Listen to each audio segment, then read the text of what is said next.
Pea whakaha foki e meli e lau, ai hou eiki no pele o haa vealahi. Aho nau ngahi tofi a. Ai anga koia o ki ai te ngihia. Ai kainga o whela ke pā, i havelu, nā nau ai tauanga, whakaha mo e nau ngahi whatongia. Pea whai ai tala i whale,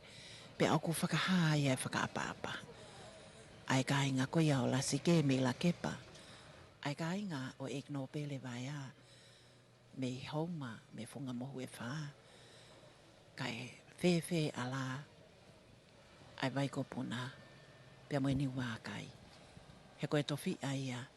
ai tama ko la waka. Ka koe tu ia e lolo tonga. A ene a fio, ai tamatui, ko tupo wono. Oku pehe, ai anga ko ia oe aho pe mohono ngahi nau. O whakaei ki pe ke whakahai. Ai anga oe tengi hia. Pea naa mo e ngahi aho ko tau situ aki ai whakahai ka inga tonga i Aotearoa.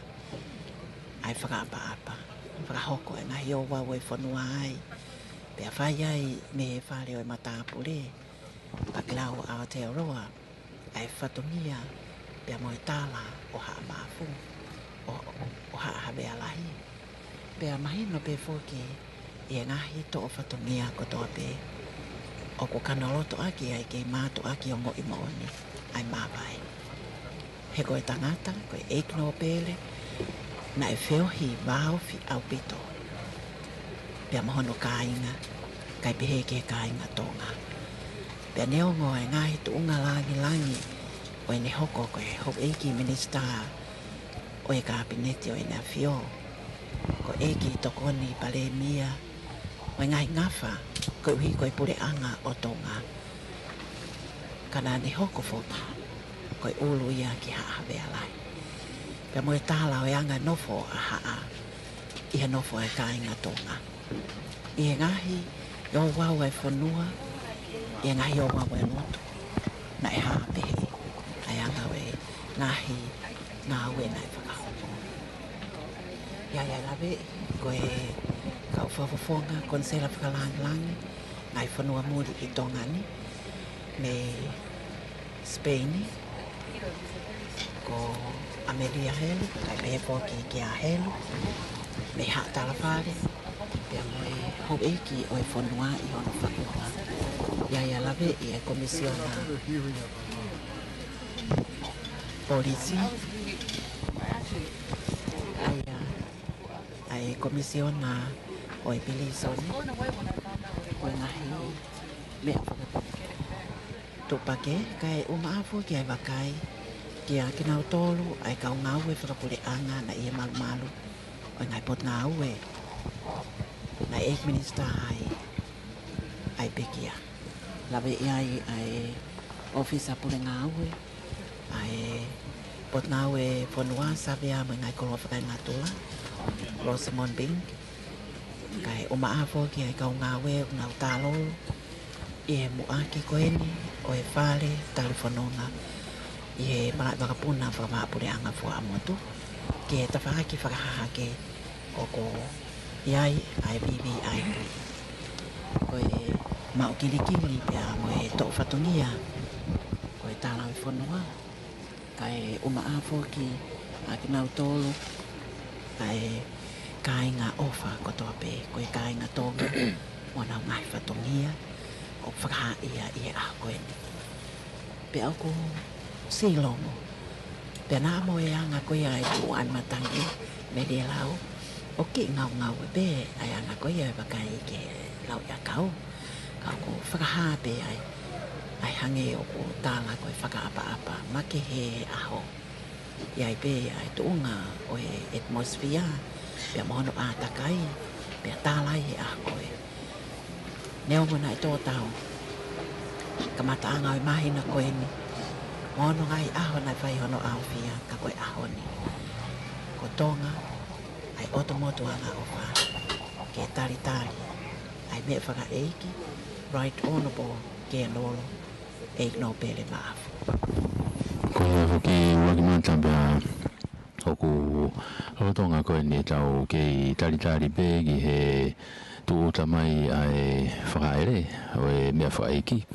o si mea he ni bea mo e tangatai ki pare mia whiri o tonga sia si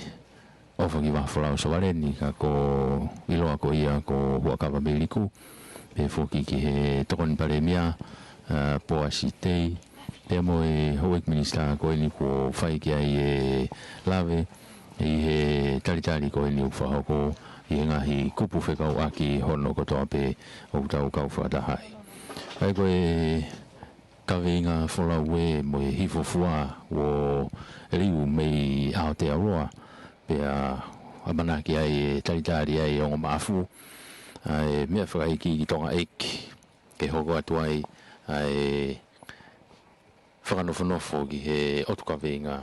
o e tūnga ko i o tau iai o ku mahino pēa tengi hia ai api gongo kie mea anga ia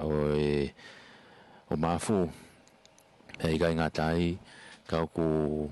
tau kau whakatahai pia mohono kāinga i heni i he tari pia mo e ko ia ai pia ku lawe i pe foki i he loro tonga ni foki e Urangmata ko e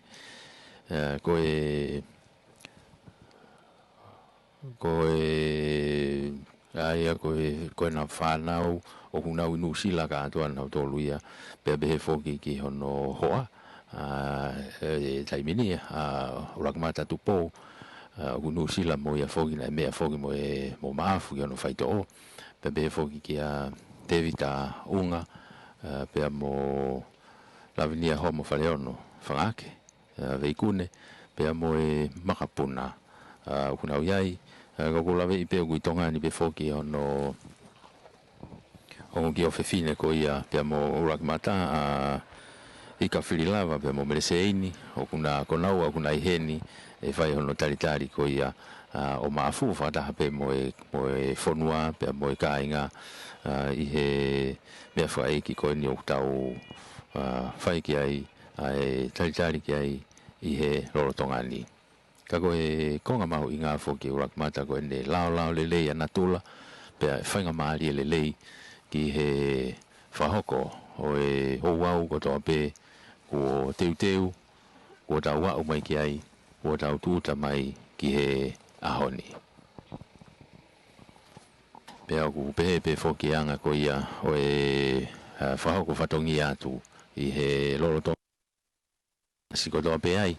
i he tapa ko toa pe o kutau whahoko whatongi ai i he o e whanua pia be whoki i he kāinga ko toa pe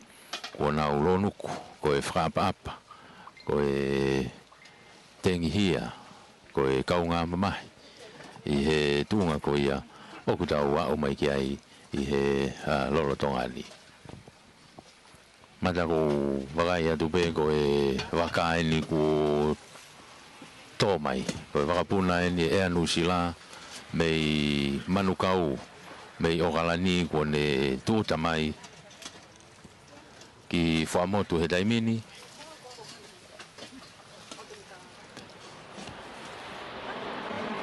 pea mei ai lewa ki he houau te tau hoko atu ki ai ahono whaha ere ko ia mei he wakapuna ki he tari anga e hoko atu ai ngahi ngau e potunga mo ui e whakakato ia e kahiri e tau hoko atu lewa ahono whaha ere ia ki Waiola ke tokai lava mo ngahi whatongi ai pea e toki whaha ere lewa ki hangai toke lau ki hono api mau ki ai.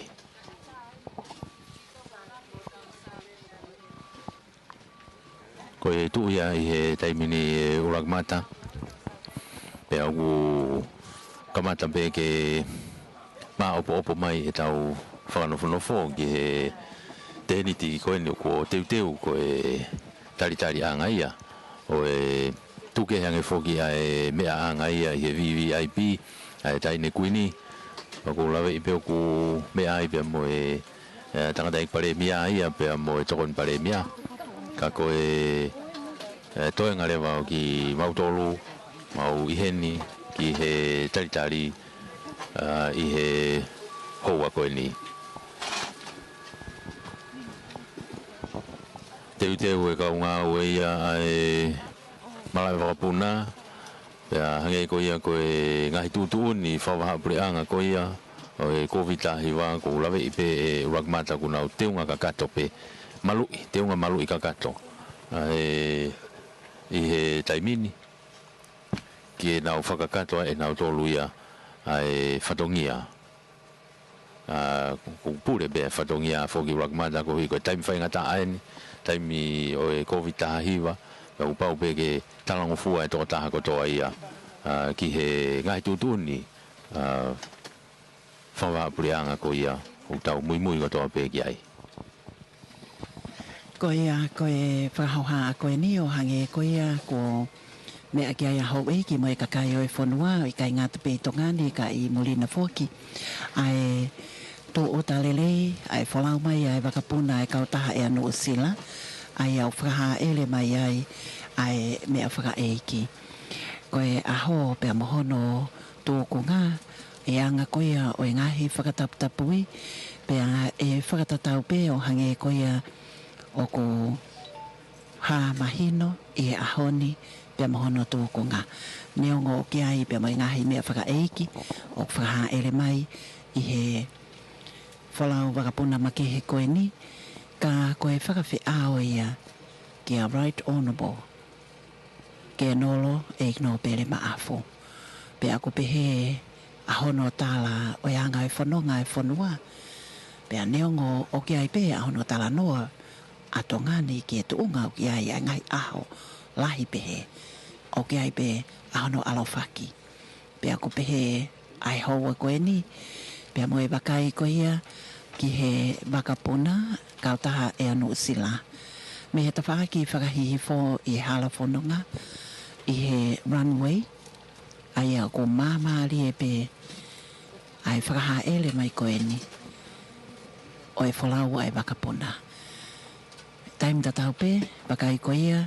ki he kau whakahoko whatongia ai kautaha malai wakapuna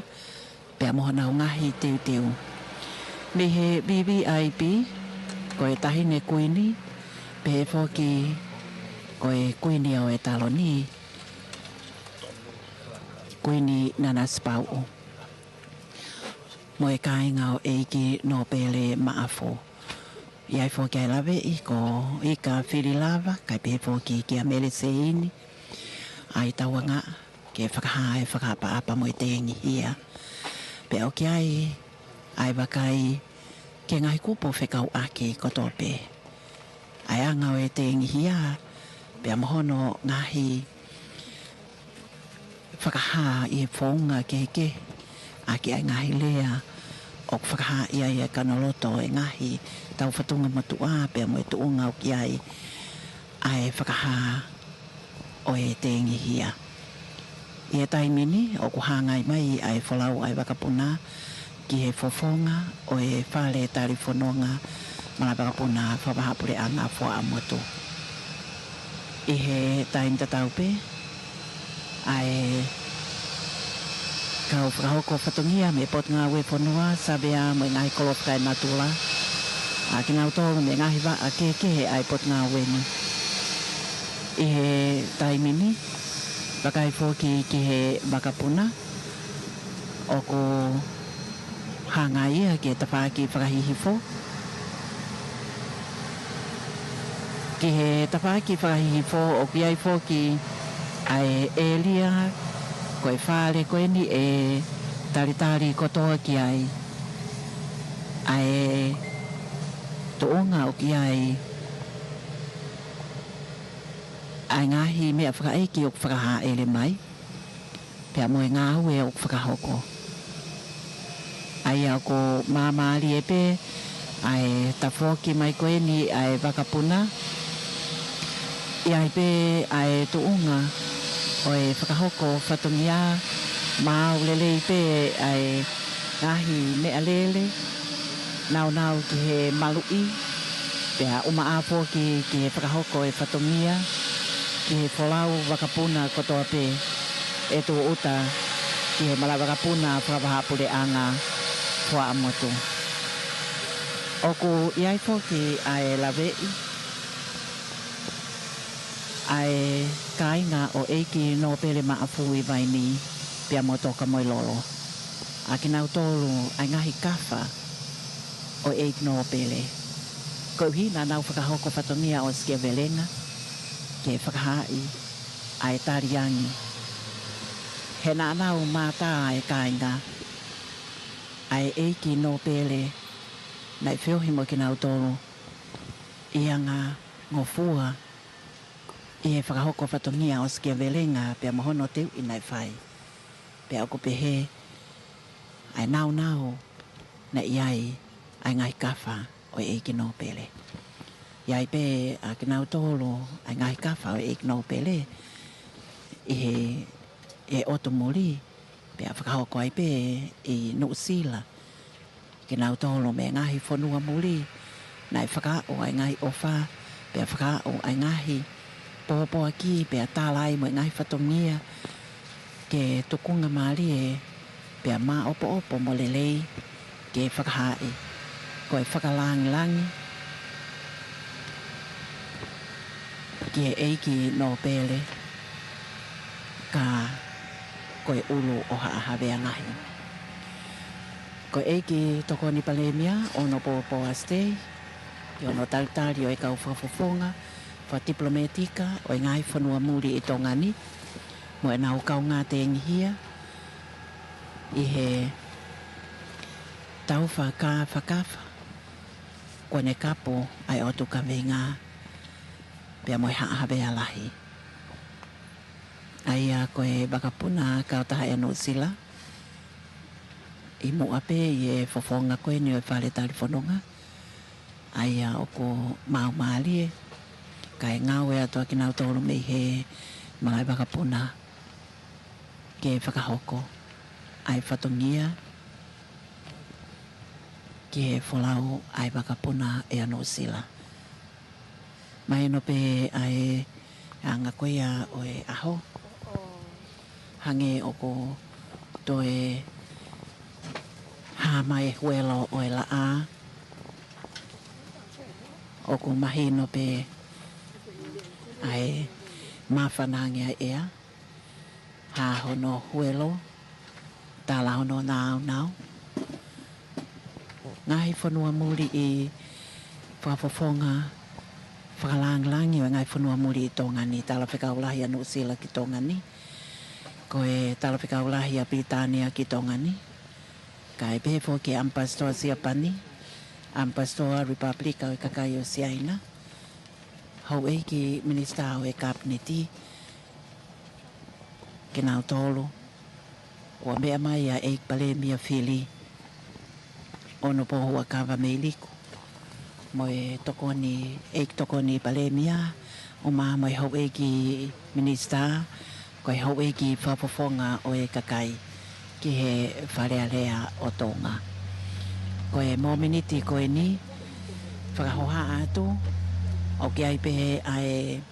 te aniti ko e mea angaia ki hau e ki no pele hau e ki whafofonga wha diplomatika o ngai whanua muri i tongani pehe ki he kāinga ofa ko e kau ngāue ai pot ngāue whanua i he turi ki ta whaaki ko e ni whakahahake o e whare e talifononga. Ke whakahoko pe ai ngāue ke amanaki ke whakahaere mai ai mea whakaeki me loto wakapuna mai no pe ai ngāue o nau whakahoko pea mohono whakapapau i ai mea katoa pe o ko whakatatau pe mai ngai tūtu uni ke malu mo hao ko iwi ko e COVID i tāhiwa ia lawe i he ni pe mo e toka tā whakatui toka tā sione lātu pe a uma afo ki ai ko wana o e panke pule ko e whakahino hino la o pule Pea o maafo ki ai CEO o ngai pot ngawe ai puleanga. Me he komsone ka ngawe whakapuleanga. O maafo ki ai pot ngawe tautai. Ko pot ngawe ngowe. Mea tokoni mo ngahi mo e bau akau. Iai fo ki ai lawe. Ai ngahi kupo whekau aki kotoa pe. Ko ia ngai ia o e aho si longa pe. Pe whakaha ai whakangei ngei ke eik no pele koe ulu o haa hawe alahi. Io malo foki e ula ke mata mai lo be ko e taimini o ku lolo tonga whakahoko pe ai ngahi whakakakato o e ngahi tutuuni pau pe ia o mui au pito pe ki ai ngahi wheitu o toa pe o kau ai pe foki e ula ke mata ai kai ke aha pa sese ia e heka mai i he wholau ko e mea whakaeiki pe pea moe uta o ku i he ngahi wholau ko e ni o ku kau whataha pe foki ia pea mohono ki i tolo ia tu foki o e whakfoki mai ko ia ho tau kakai i he programa whakfoki mai ko ia ho tau ka inga tu waka ko ia me i tō pureanga ai puna mai pe ai ngahi waka ko e ni o ku nau hau pe mo e ngahi uta pe pea pe foki ki he ahoni ai aho make he ko ia e wholau ko ia e anusi la mei o kalani o whaha ere mai ai mafutu e aulahi taimini au kurotonga whakakato pe ai ngahi ngā ue ai kau ngā ue ko ia e malai whakapuna ke whahokoa ki a hono whaha ere o e mea whakaiki ki hono ki he tari anga pea mui ai pe foki ki he ngahi tutuuni pe mo ngahi ngau e make he peia ai potunga mo ui e whahoko pe me iai rewa e toki whahaere ki he wharemaha ki waiola e tokai i he ngahi lau ahosi te tau hoko atu ki ai ko e konga pe mo ia o ngahi tutuuni pe a toki atarewa ki hono whakakakato o mea whakaiki ki he malai ko ia toka anga o hangai toke lau ki he toka mo lolo alwe foke taimi ke mawhanange ai tua e a ka koe konga mau inga pe he tau whakakato e tari e urakamata ko e ne lao le ana tula alo maari e pene ongo bene mawhana ka koe ne alo maari e o kungari ngei ai mea whaiki i hono whakaere mai i he ahoni.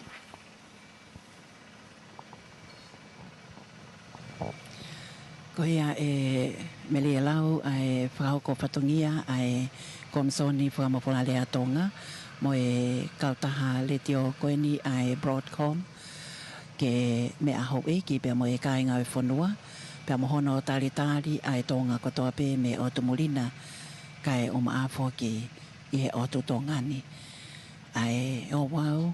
o ko whakahoko i he malai whakapuna whakapapure anga fo amotu me aheni a onopo hua ka liku e pale mia o tonga e toko ni pale mia mai ho e minista o e kabineti pe a o maafo ki ai tahine koeni nana spau ko e tawhaaki koeni i he whakahoha o whakahoko ai ngā ue me he kautaha o e Malawakapuna Tonga Airport Limited kai o maafo ki ai whakahoko whatongia ki he ngahi koloa kotoa pe na e o mai i he waka koeni ai kautaha i anu sila o maa ai mea whakaeiki o ko ni mai ai ngahi ka wha o e eiki no pele o i kai ke ngā tape e ka inga koe ia me mai ni pea mo toko mololo la me fo ki o ka o ngā tenghia mo e whakaha e whakaapa me ngai ka whakoia o whiela kepa ka e pehe fo ki a eik no pele vaea eik no pele tui waka no eik no pele la sike eik no pele fohe ka e pehe fo ki he mo lamo pea mo motu ai tama ko la vaka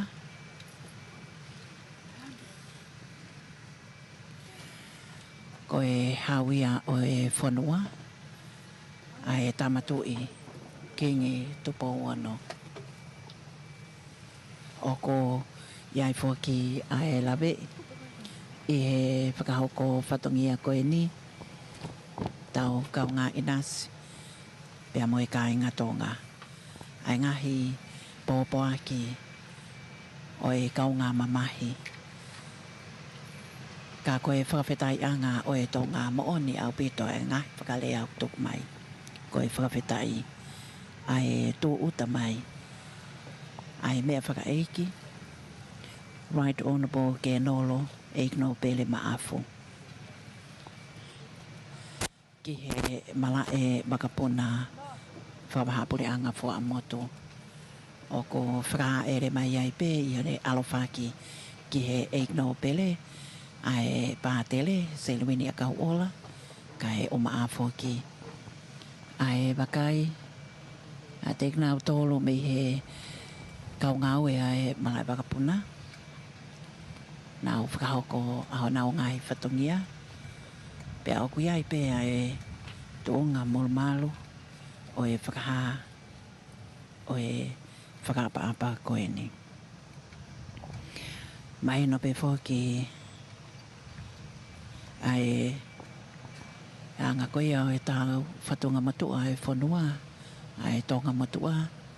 pe mahono whakanofo o e ngahi haa mō nau ngahi te i whatongia ko e eiki tauhi sila ka e pehe fōki ki he eik Palestini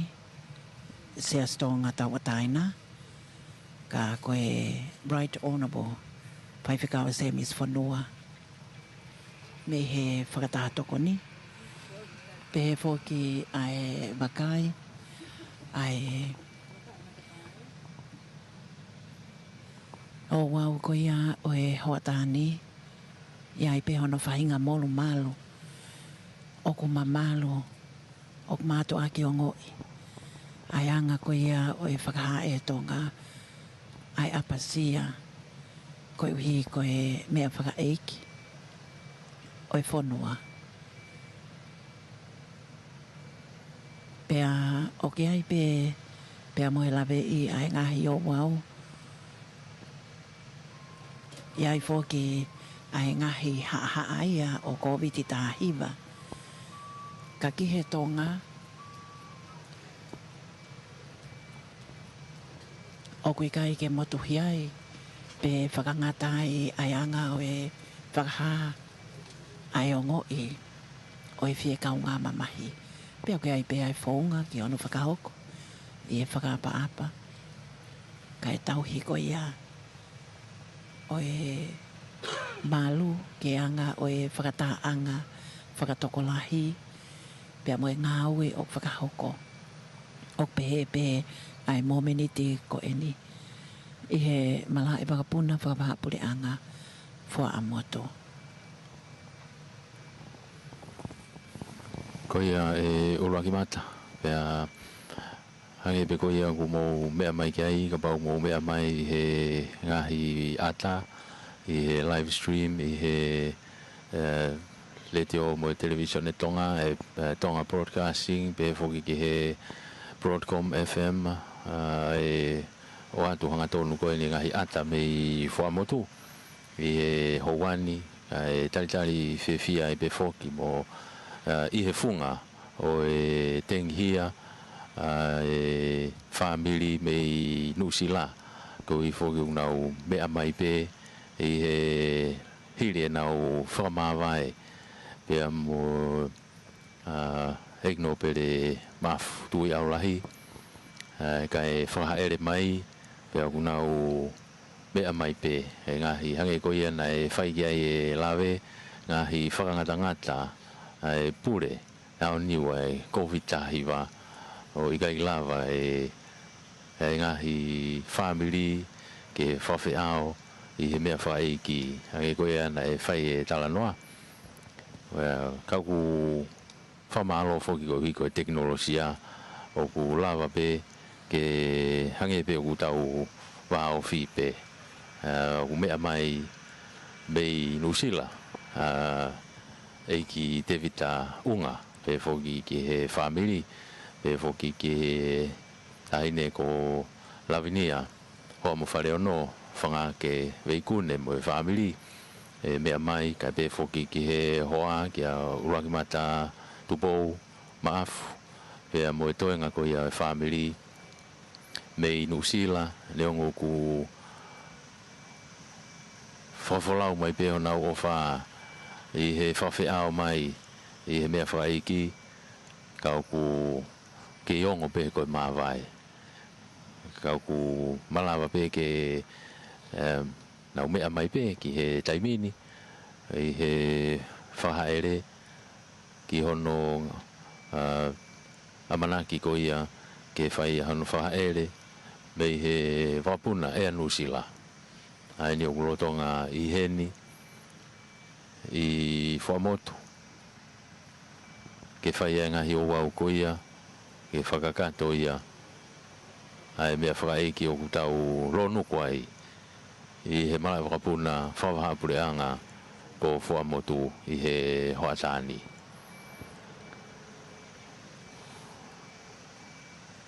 ko e tōtaha ko tō pe o ku mea heni o ku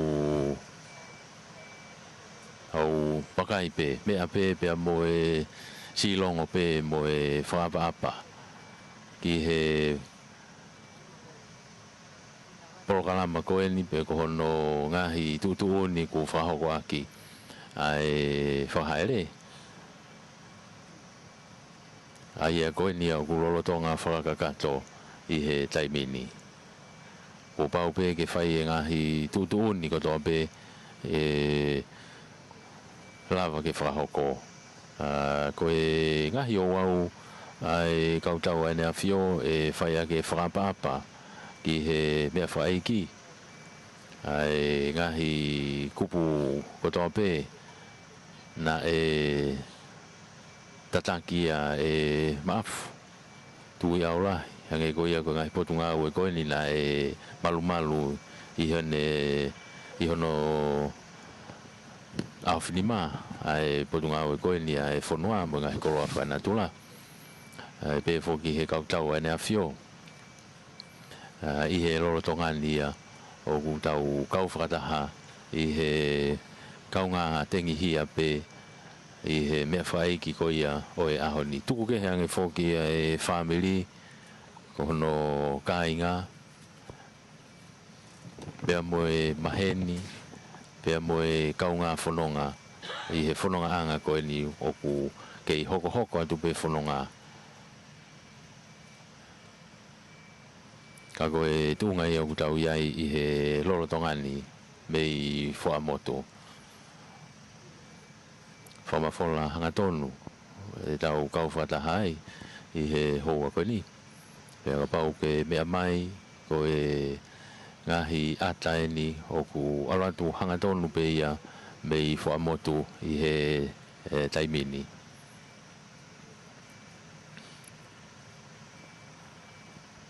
o si takitaha tuupe e kaunga ue ia ki ona utuanga pea mo e ngahi whainohino o e ngahi ngā ue ke whahoko pea ke whakakato ia i he rorotongani ko e hange koe na e lawe kia ia uruaki mata ko e mea whaiki e egno pere maafu tu e aurahi pe foki ki he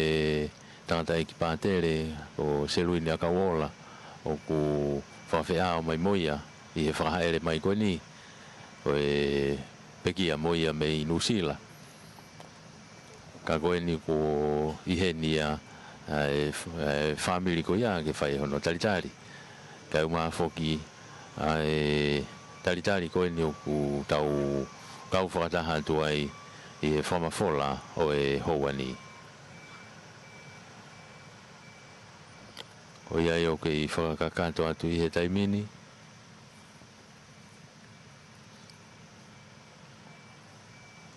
mea pe e taine kuini me he pea anga i he whare VVIP i he tawhaki whakahaha ke ia o e malai pea koe fofonga eni o e whare tarifononga eni taritari anga o ku iai e tēni tiko eni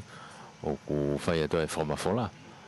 i he lolo tongani kai pe foki ke mea ia e hoeki o e whanua mo e pure anga ki he whai ha whakapapa ki he mea whai ki o egno pere maafu tui aulahi koe ni ko tuuta i tongani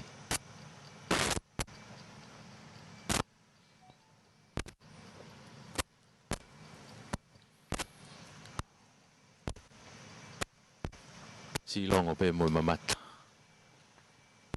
kai whahoko whakakakato e ngā ue i he loro tongani kau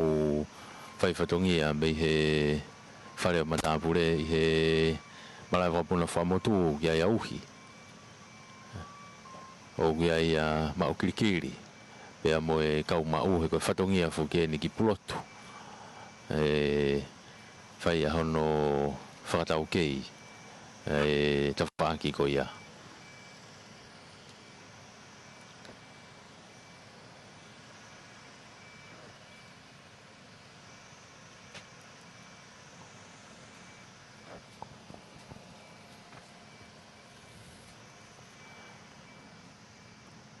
ko ngā mahu inga o e aho ko e ne lao lele ia na tula pea alo maari e whakakatoa ki ia e whatongia ko ia o e aho ko e whahaere e toki hoko ai pea mo e whahoko ko ia e whahaere e mea taine kuini pea whoki e whawhi ao pea e kau atu pea mo e whaiwhatongia whakataha koe ni ai Broadcom FM pea mo e radio television tonga i he hoko atu pe i mua te tau hoko atu me ai e ngahi whamatala te tau hoko atu me ai e whahaere i he ene hoko atu me i whamotu fo atu ai he i whamotu me he ni me whamotu kainga o tungi alo atu ai pe me ai ki he kainga e tupere hake be ai lewa ki he kainga o luani pe hoko tai pe ki he kainga tengi hia ko ia o mafuka ko e hoko atu fo ko ia e urakmata ko e kantoa pe ia me he e tau foki ko ia e tala ki a homo whare o no ka koe whare ko ia maafu ai hoko atu ko ni ai hoeki mo na unga hikoro te tau whanonga atu ai whahaere koe mōmeni te koe ni mātua ki ongo i mooni ai aho ka koe whimafi ai tae hā mai koe whakakoloa kia eiki no pere ma a fo tukui au lahi te wita unga mo tangi tau lau sii kai pehe foki ki a Betty Honorable Betty lau sii o iai i aho ua ki o siulai tahiwa nima ai whakatua melie koe uhi koe tangata koe ni ko sio saia lau sii maafo pea koe ahoni i he tu uta ki he otmotuanga o whae mala wakapuna whawa pule anga tau noa o ti se mauanoa o taha i he pekia ai eiki no pele i au tahu o ti sema wanoa wataha I au kalani no sila. Pea ko hono wau whakafonua e whakakakatoia I lotu mo I whanua. Pea whakaha I he taritari o whakahoko I he ahoni. A e tahine kuini o e taloni, kuini nana spau. Pe foki ki he I ka whili lava, pea mo mele se ini, pea mo e ka inga o e kino pere maafu. O maafu ki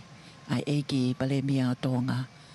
mo e ho ik minista o e kapneti mo e pure anga tonga. Ai kautau e nea fio, pea pehe ai whakapa apa, o ko whakahoko mi haa hawea lahi. Mo ngahi haa o e whanua. Ko e ahoni a mo e mominiti ko e ni. I he tō uta lelei ai me whakaeiki. Ki he malai whakapuna whakamapure anga wha moto. Pea e whai ai whakaha o e whakapapa o ka mātai pia me he malai whakapuna whakamapure anga wha moto. I ono whakahai I he anga o e nofo ai tonga. Mo e whakahai e tengi hia. Ia ai lawe ai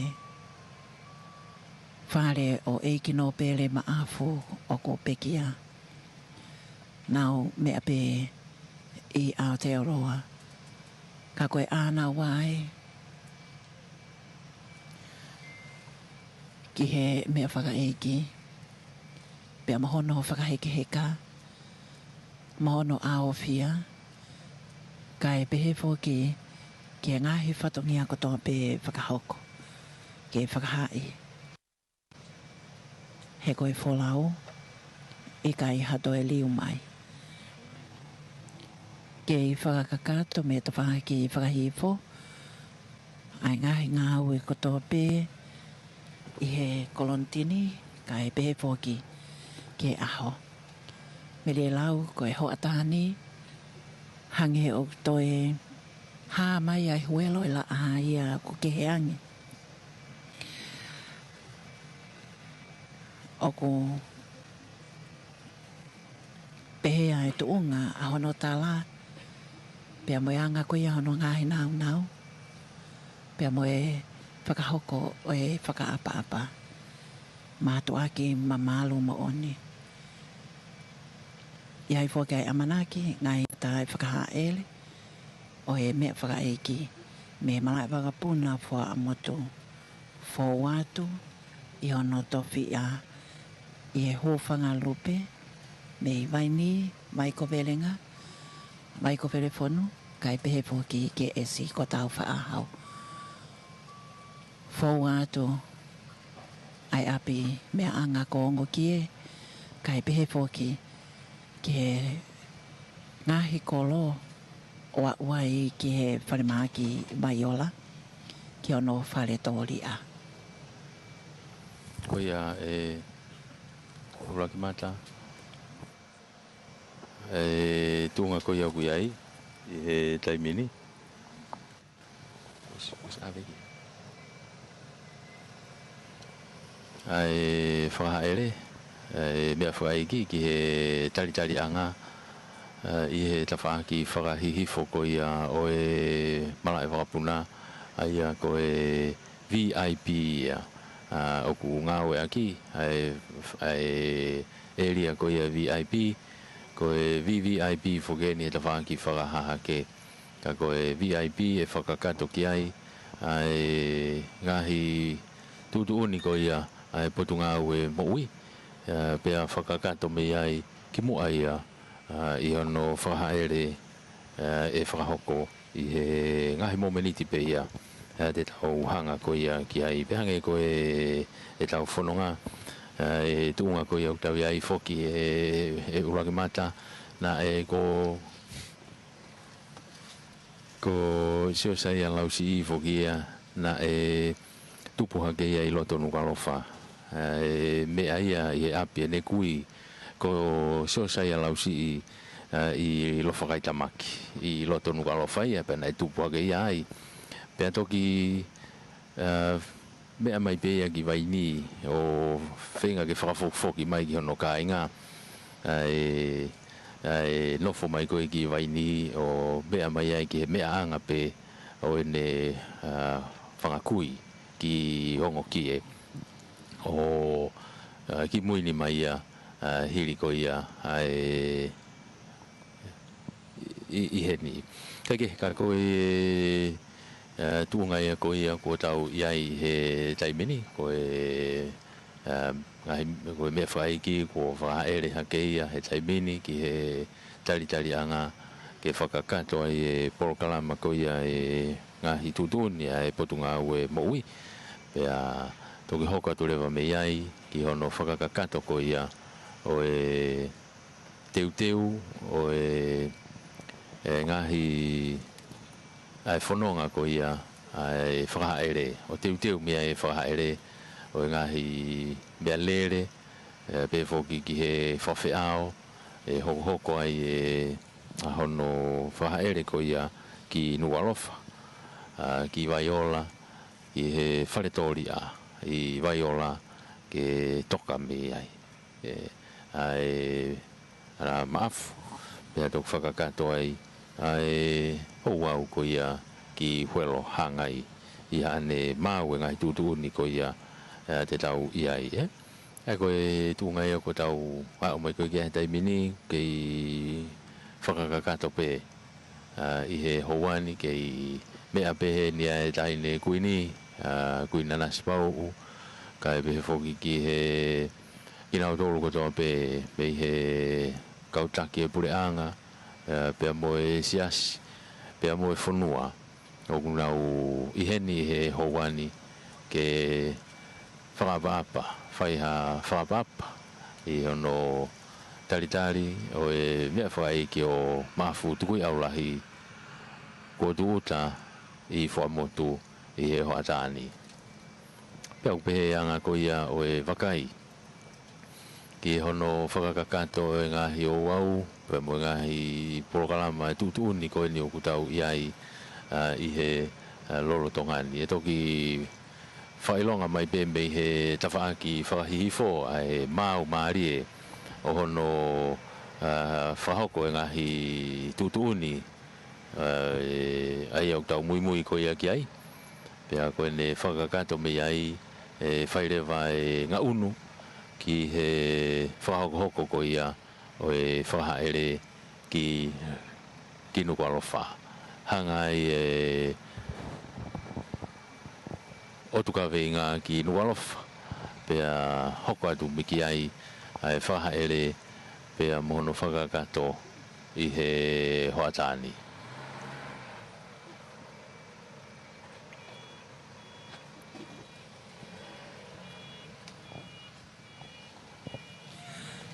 e o koe mo meneti a koe ni pea mo e ngā ue o ko whakahoko me ka o whakahoko whatongia ai malai baka puna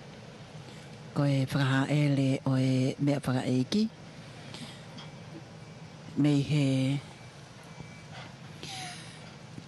malai baka puna fua amotu i taim tatau pe ko lawe i pe ai whatongia tupu au ko whai ai whakaapa me he tala o e whanua pea hange koia ko whakahoko e whatongia me he kautaha o e malai whakapuna ka oko ia e kaunga o ngoi mo oni he koe aho e uktong tong noa ki tōka ngā hahau pea mohono a ki lotoa ai api kongo ki e pea mo lofa kaitamaki oko mo oni ai tala mo e whatuko ia o e taanga ko lofa kaitamaki halale lue ai o iai ai wharekoloa lārita i e lolo tongani e lofa kai tamaki ko tu umai haloa o haawe alahi o mata o tuitonga hifo mai ke taha ke vai ko tolopona ke taunga i he malu o mate ka kua lava. Pāpani ai malumu he koe tau whengongo, tātongi a te hau whahina kori toto. Apa ai wuna kau whohe loloto, ke upao ai esi o haa moe ofo. Fululangi e, whakatau ele, he koe mea nei ai ke pehe. Tuputupu le whanua kau hao atu he, si whahina o e hōwhanga lupe. Tori ake ai whanonga pe au o wale, ma ili ai si kātu i olo tele, si api ko whatai pe mohono siale, tāpinga ai toa me he hala lupe. Koe anga ia o e whakanau pe mohono o tāla, o e whakahiki, kia suicide alausi. Koe eiki no pele ia ko maafo. The Right Honourable ke nolo maafo to koe aulai. Koe peki aia i he aho koe ni. Lawe ipo ki ai whatongia, whakahoko me he ha matapule. Ai au ko mahino pe ai whatongia o nau whai ki he mea whakaiki he tālau e whanua. O hange e koe au ko iai pe ai ngai mea lele pe koe ni e malai whakapuna o ko me e whape kau ke kai ke aha whale ko ki nau tōlu ia e kau matapule mo e whai whatongia ki he mea whakaiki. I he taimi e tatau pe ai wakai koe ni ki he māo mālie ai ngāu e au whakahoko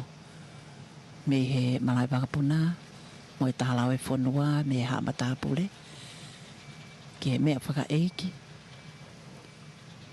o ko toonga i ai a koe ni ai mea tonu e ni ai tahine koe ni nanas pau kai o maafo ki i he taritari o whakahoko mea hika whiri lava kai o maafo ki a mele seini mo e kai ngā kotoa pe.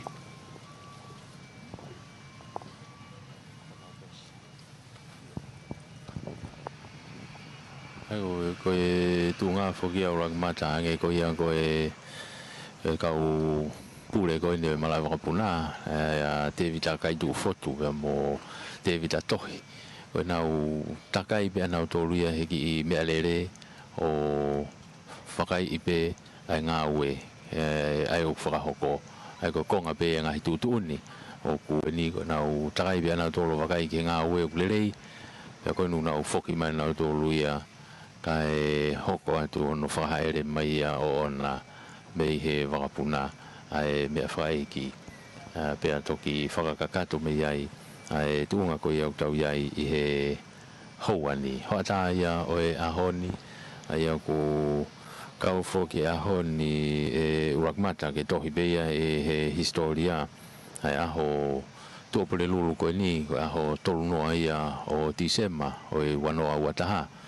koe aho ia na e tūta mātu ai whamotu ai mea whakaeki o maafu tuku i aurahi i hono whakaere mei okalani mei Nusila i Tongani ai a koe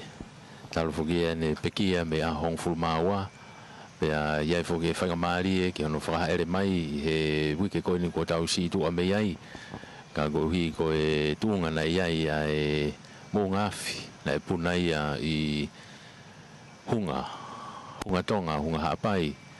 pea gohi koe whima o ia e Nusila e hao mo malu e waka mo e puna, wakapuna na e pau ai ke to e tolo i peia ai koe ngai tūtūni ko toa ko ia a Nusila peia mo e kautaha wakapuna Nusila to e tau tolo i mai ai e whakahaere pea koe ahoni ko langi maari e ahoni ia pea ko lao lelei anatula ko lolo watu e muunga ko hunga tonga hunga hapai ka ia hawhainga maari e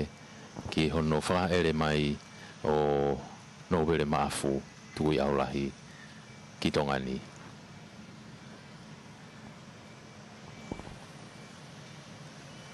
ai ni ko tau fononga mai ai I he lolotongani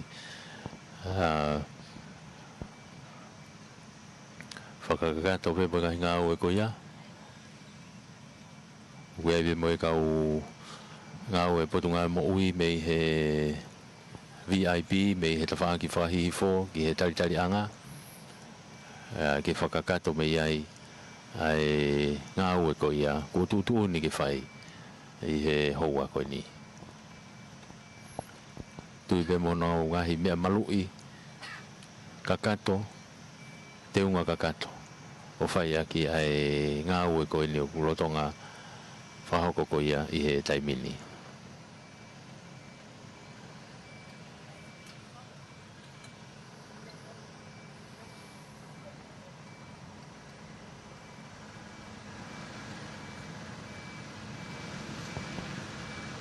I he taimita tau pe o ku kei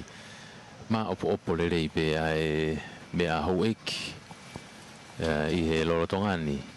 I he ni kau maa whoki aki nao tolu ai kau ngā ue o ku malu ia I he tataki ko ia no pere maa afu tuku au lahi ne kei lau maari I he ngahi ngā ue anga potu ngā ue nā ne toka ngai I tongani nau lo nuku pe ko e whaha pe e whapapa o e tengi hia pe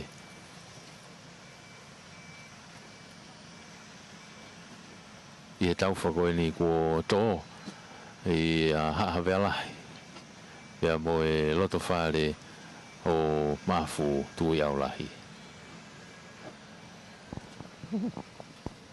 to e alu peke to e mawhana nge ai ea I he hoatani ko ngahi aho mawhana au pito whokenia o e otonga patatau ki he whahi e tau o tau iai pia ko hono taimi mawhana e ni pia ku haia he ahoni ai to ki mawhana make he ange ai ea ko hiko ne alo maari e pia tafitonga pepe ngahi ko ngā ao ka ku uhulu mai huelo la a mo e mawhana make he o e ahoni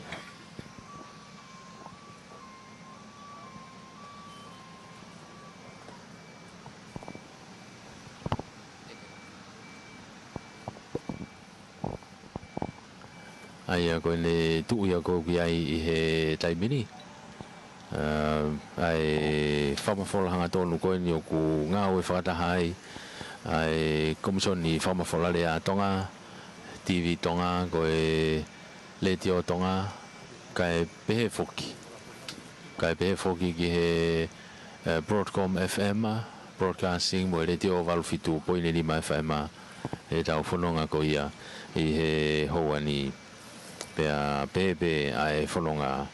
o e kawenga o hamafu wha iai whoki rea ko e kawenga o hamafu pea ko e kawenga o hamafu pea mo hahawea ko e tu whoki ai tala ko maafu pea mo e hahawea o unau puke ai tofia tala tu whaholo aia o ku kamataia me he hu whangaanga whangalupe ki he koka o haamea o whai me ai a e nau whetaulaki anga o haahawea pea toki whakakakato ai he koe korosia he kano whanua o e hau a nau whatongia talu mei mua koe taimi koe mahu koe taimi koe honge ai whanua nei whate fito ia I he tauhi whatongia ko ia o hahawea lahi ko I he gunau tauhi ai ngahi tofi atupua o haatui o ene a fio pe mo haatui pe gunau kei tauhi mo puke whatongia ko ia o tala tu whaholo mai ia I he whare o maafu tuku I au lahi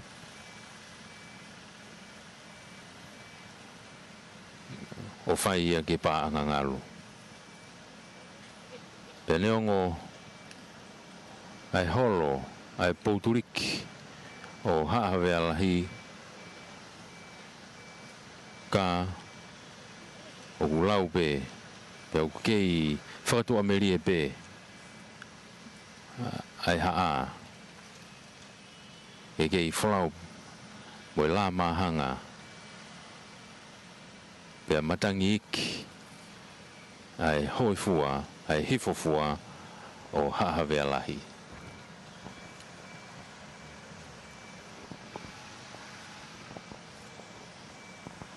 Ko ngaia e tau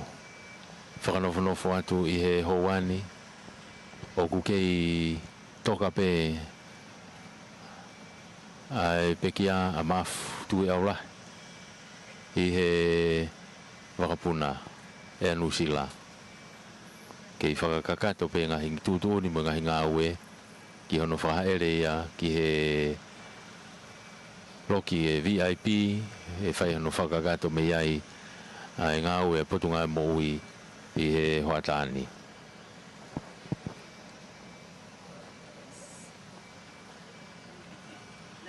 Te kai ke ngā utaha i whamotu i he houani. Kei tālolo pe mo tatari ai ki he whahaere. Pea mohono whakakato e whatongia.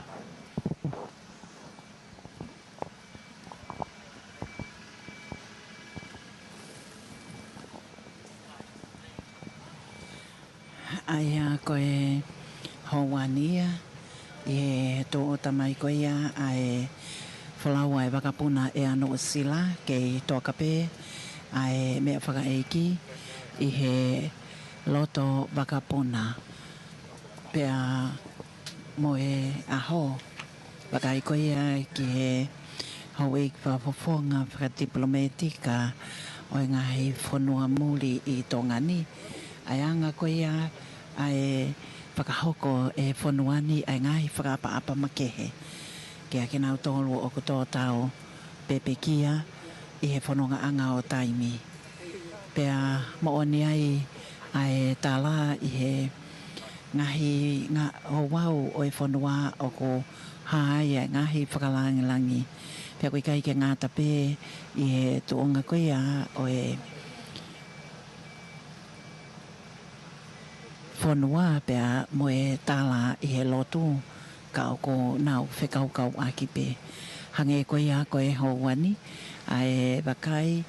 ngā ue o ko kei whakakakato me he kautaha wakapuna ko e pot ngā ue maui maui ngā au pito pe ia ki he ngā ue poske melenga o ngā whakahoko i ha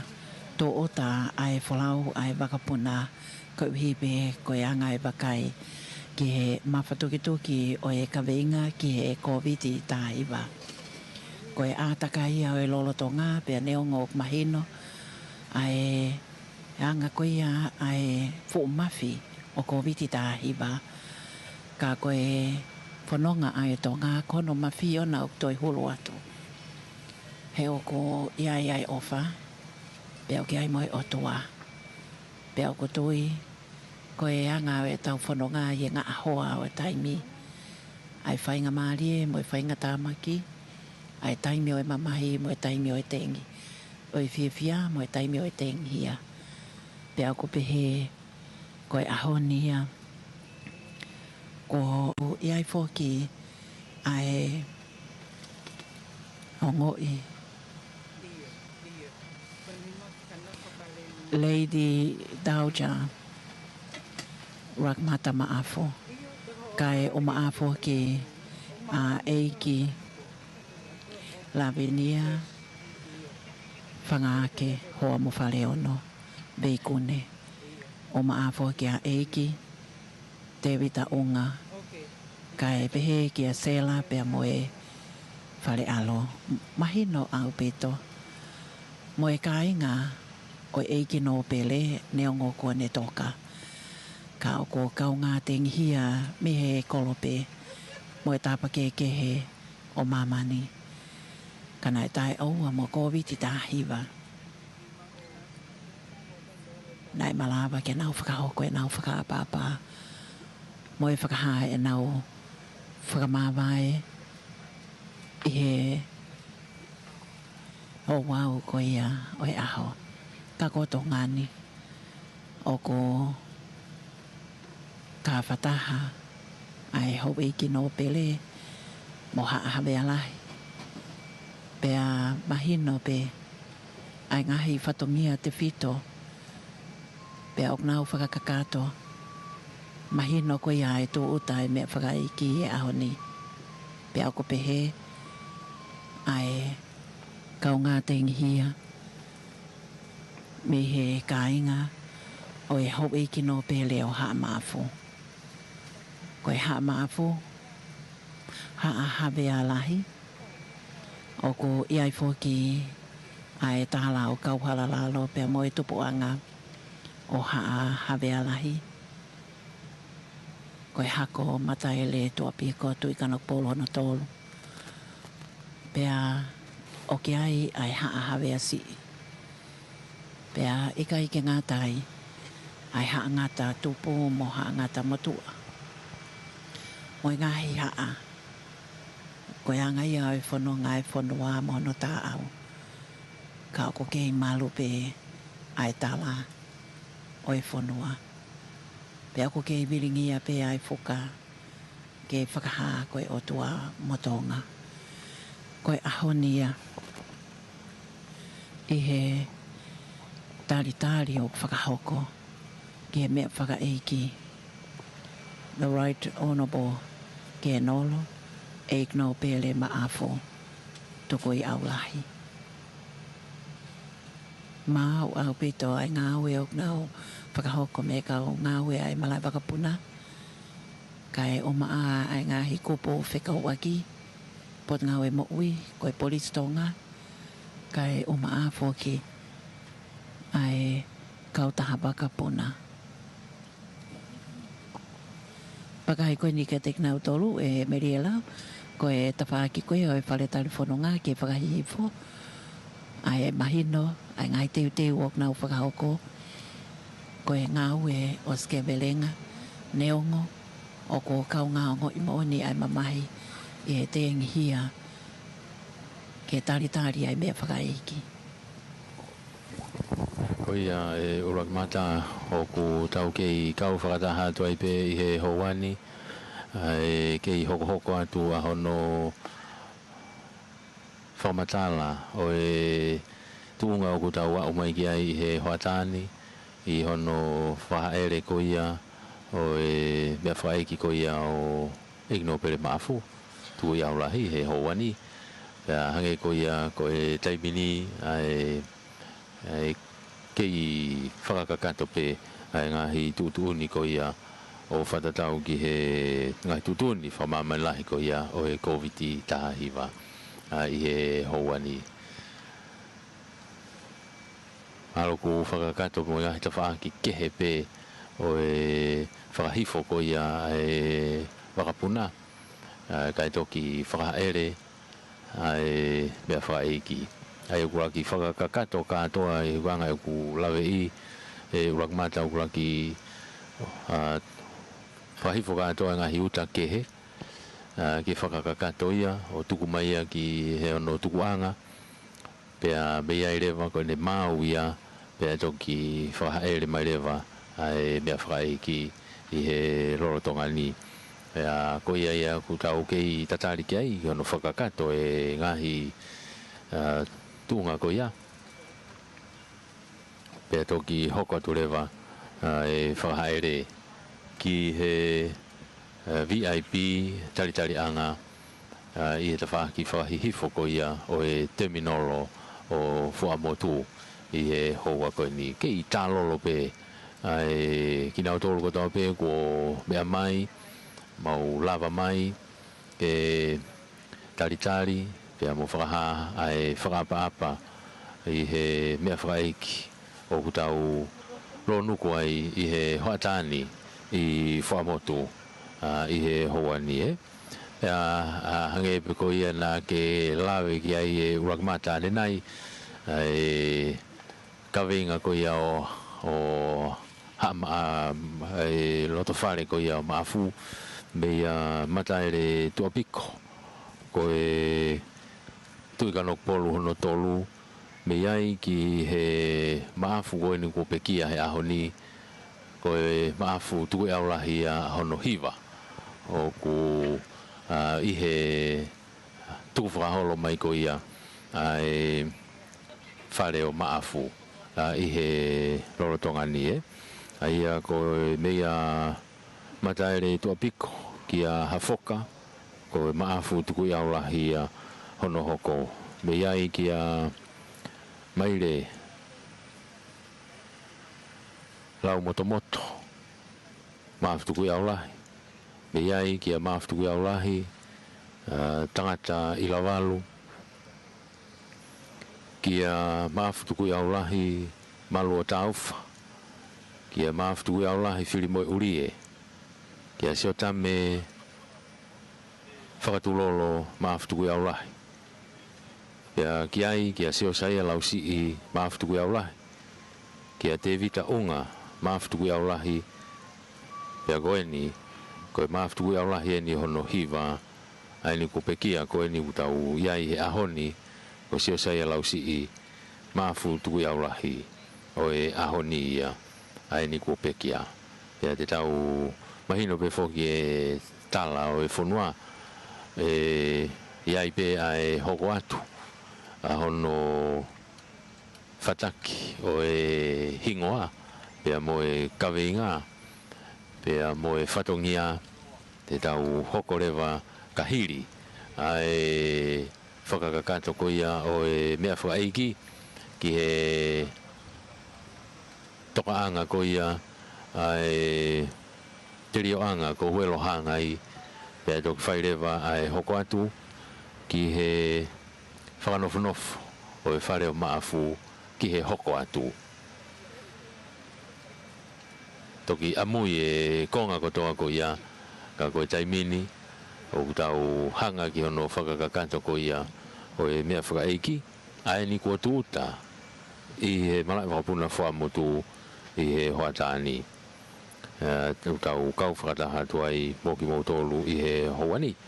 pia leongo e hange o ku mauloloa ka kua pau pe ke whakakato pe kua pau pe ke whakakato pe whakatatau pe ki he tutu uni aia ko nau mui mui ko toa pe ki ai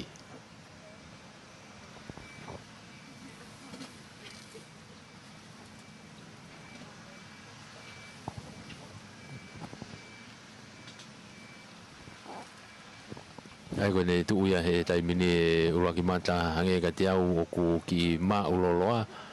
ko e uhi pe o ku iai pe haki i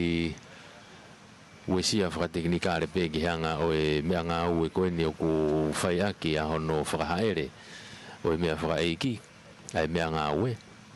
he ku osi ianga koe tau whakafu ke fuoloa hono whakahaere o naia o e mea whakaeiki ka ku kei maololoa koe ni ngari pe o ki ai ha ki i uesia whakateknika re ki he mea ngā ue koe ni o ku whai aki ai whakahaere i he taimini ka i he taimita tau pe o ku tau kei i heni pe ke whakakakato pe neongo e ne fuoloa ka e iai pe ai whaunga ke whahoko aki ai whatongia ko ia ko hi ke whakakato pe he taimini rotonga whai pe ai whenga e kautaha malawakapuna pe mo e kautaha wakapuna ki hono whakakakato o e whatongia ko ia ia ngai mo meniti ko hi ke lava ke whakakato mo e whakahaere o e hoatani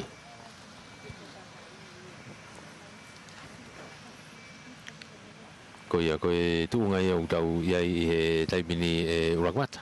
ka utau kei hoko pe e tau whamafola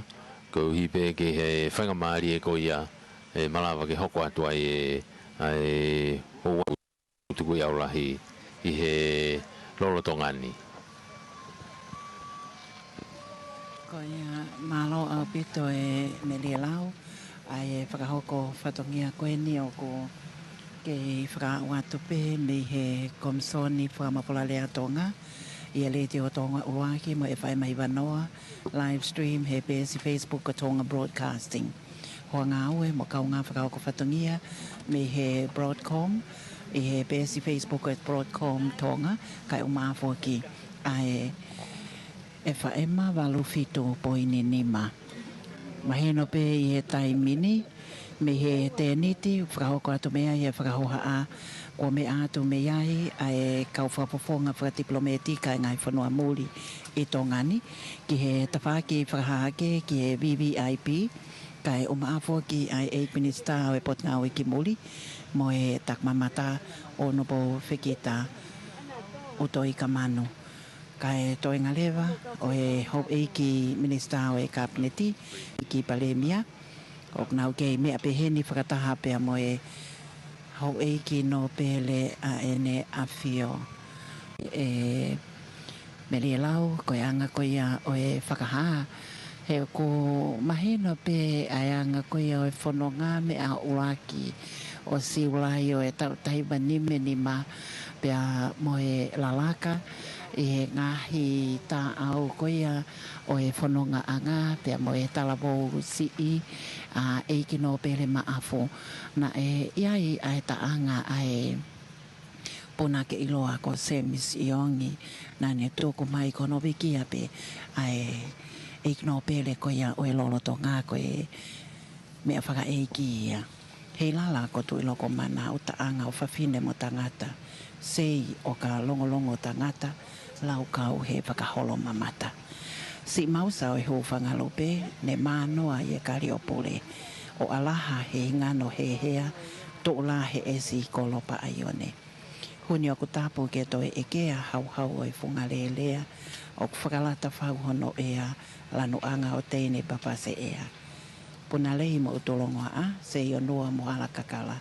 tala noa hua mo to mamana, wai ka sila ho tola ta anga.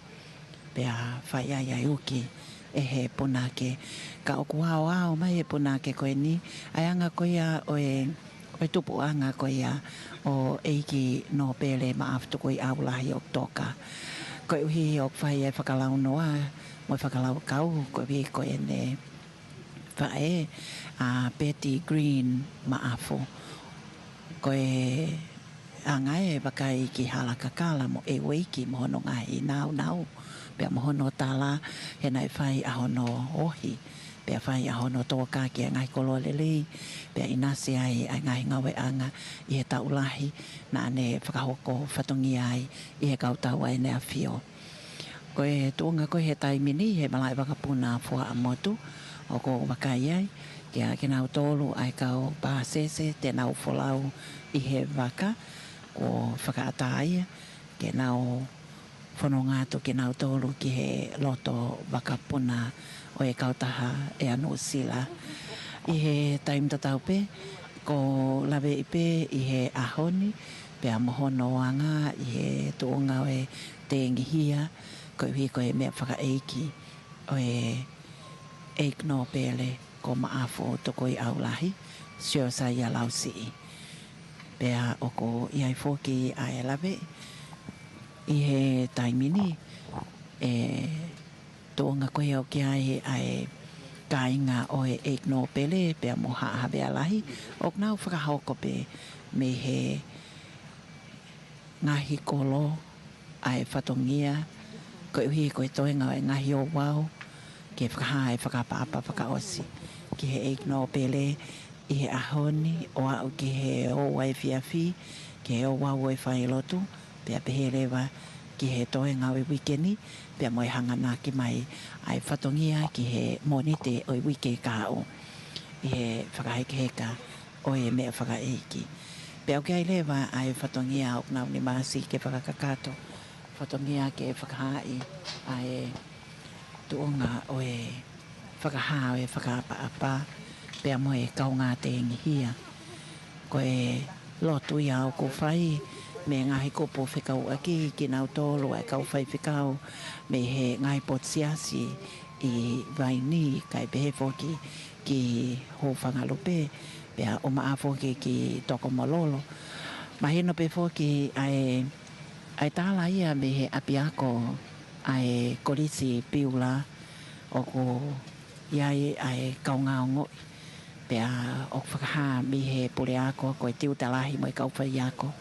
ke nau tolo ai whanau ako ko e mātua tau whanau ko e hoi ki ako tutuku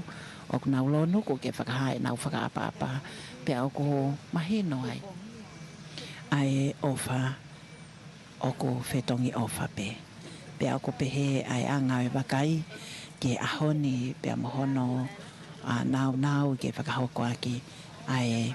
whakaapa lawe i pe foki haua koe ni neongo ai mawhanangi ai e aia o ikai ke ka neongo ko ia o ko ke whakahape e ka inga koe ni kua nau i he malai wakapuna whakamahapure anga fua amoto ai whakaapa ko e whakahai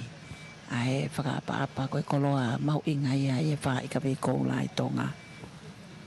ke he ahoni i he taim tatau pe ko e ngau e ka whakahoko mi he kautaha malai wakapuna ai wakai koe ni ke nau whai whatongia o skia verenga neongo o iai ai wakai e he ma uloloa koe au e taimi ka o kuke i whakakakato pe ai ngahi whatongia ke o ko totonu mo tau ke whakahoko wakai koe a ki ai e meli lau ai anga koe a o e tōkunga o e aho koe ni pea mo e o wau ke mea whakaeki the right honourable ke nolo e no pere ma afo toko i aulahi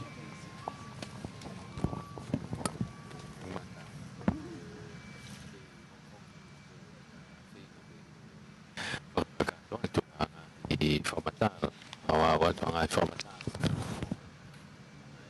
i taimi make he whoke ni au kutau whanonga tau ia iai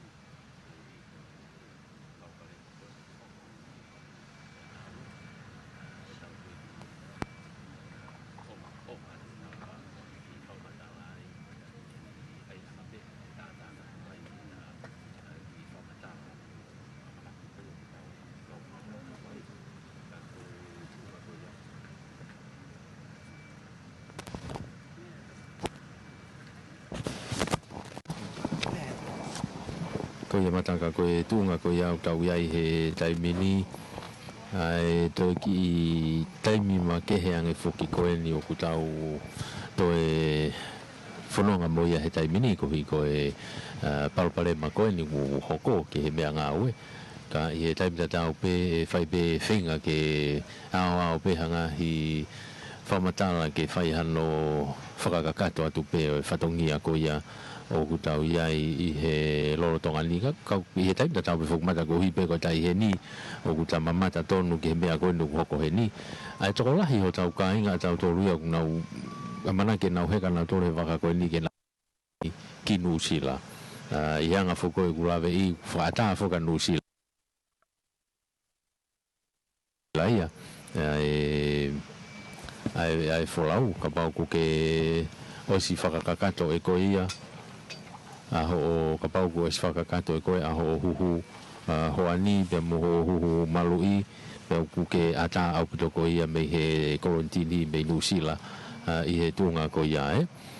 pau ka pau ia o visa au ia pe ku ke nofo ko i nusila ko si ata ko ke wholau o ke he anga ko ia tai mini ku wanga ku wakai o ku tolahi tau ka inga tau toluia ku nau whakai ki heka nau toluia he wholau koe ni ke nau wholau nau toluia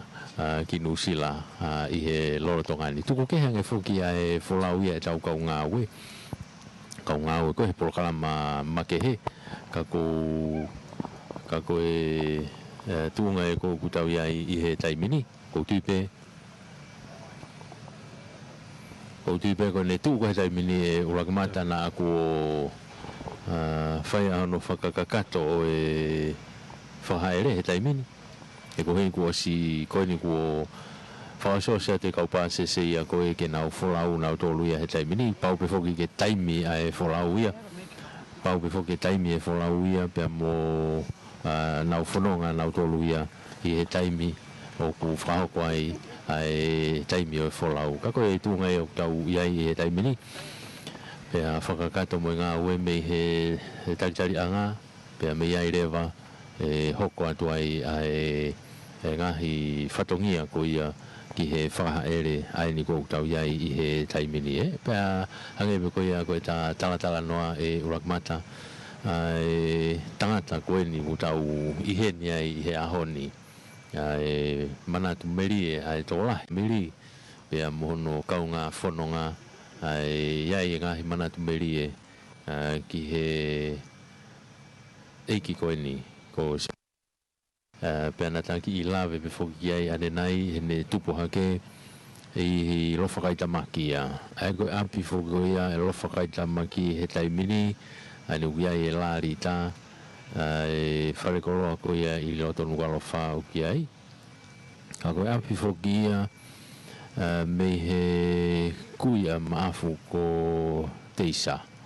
ko teisa na maria mo seo saia lausi i ai maafu ki mua ai ne kui pe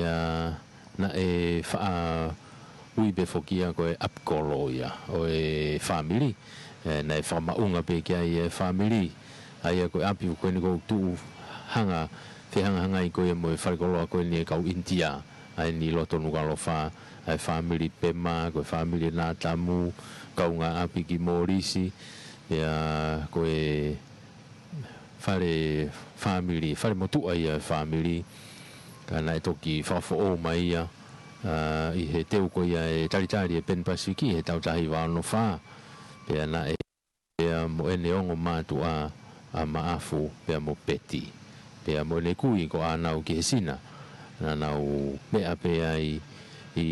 lofa kai tamaki i loto nu alofa ai koe apia na e tolahi mau pe he awhi ki ai e family koe uhi koe ne tu loto kolo pe na e pe he ai tutupu kia so sai lau si maafu i loto nuka lofa hu fokia ki he ako kamata be ai ne ako anaia i he Tonga Side School be kamata be ne ako me Tonga Side School i tau tahiwa hono wa ki tau tahiwa hono fitu na i Side School wai pe whahoko ai ne ako ai o pe he whamatala hange koe ko kulave manatu meri e ko ia ai family ono kaunga me au fi au pito kaunga ako he taimi koe ni ko Carl Senf koe ni ai talo whikau lahi koe ni i tonga ni siamane i tonga ni a Carl Senf koe ia i he Ochi Senf pe pe foki ki penisi alai wa mamao i he taimi ko ia ai ngai kaunga me au fia o sosai ala usi maafu ka ko maafu tu ia olahia o kupekia ko ia i he ahoni e ke pe hoko atu ai ne hako anaia ki Nusila o hoko atu ai pe me ai pe toki ia lewa ko ia ai whanga maari o toki foki mai ki tongani o whaifatongia ko ia mai kautaua ne afio i he taimi ko ia pe ana e malawa ke hu i he tautahiwa fitunima ai ko tautahiwa fitunima ko tau ia na e kamatai ai ne whaifatongia ko ia i he kautaua ne afio seos laftani ke nolo seos ia lausi i maafu pe toki hoko mai ai pe ai ne whakalaka mai ngā ue pe i he tunga ko ia ahoni ko ni ngā ue i he pureanga pe mo e wharearea o tonga wa mai ko ia i he whainga maari e ko ia o e ahoni ka ko e tunga ia utau wa o ko i ai i he loro tongani pe hange ko ia na ulawe ki ai ko ki wakai atu ki he whakaheke he ka o ku be ai Pinisi kalani walu pe foki kia no pere whawhanua i he waka koe ni ki Nusila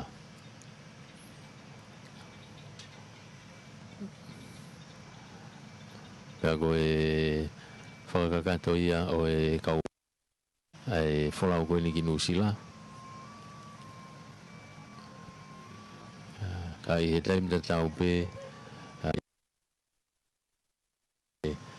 whamatala ane nei o ku rorotonga whakakato he taimini ai ngahi ngau e tutuni ai potunga mo ui ki he peki ako toa pe o ku whahere mai ki tongani ko tutuni toa hoko ke whakakato ia ko hifoki ko ngahi taimi whaingata ako ni o e COVID taha hiwa ko pau pe ke mui mui ki ngahi tutuni ko ia ke whakakato ia i he taimini Nai ki lawe pe foki a ulakmata de nai ki he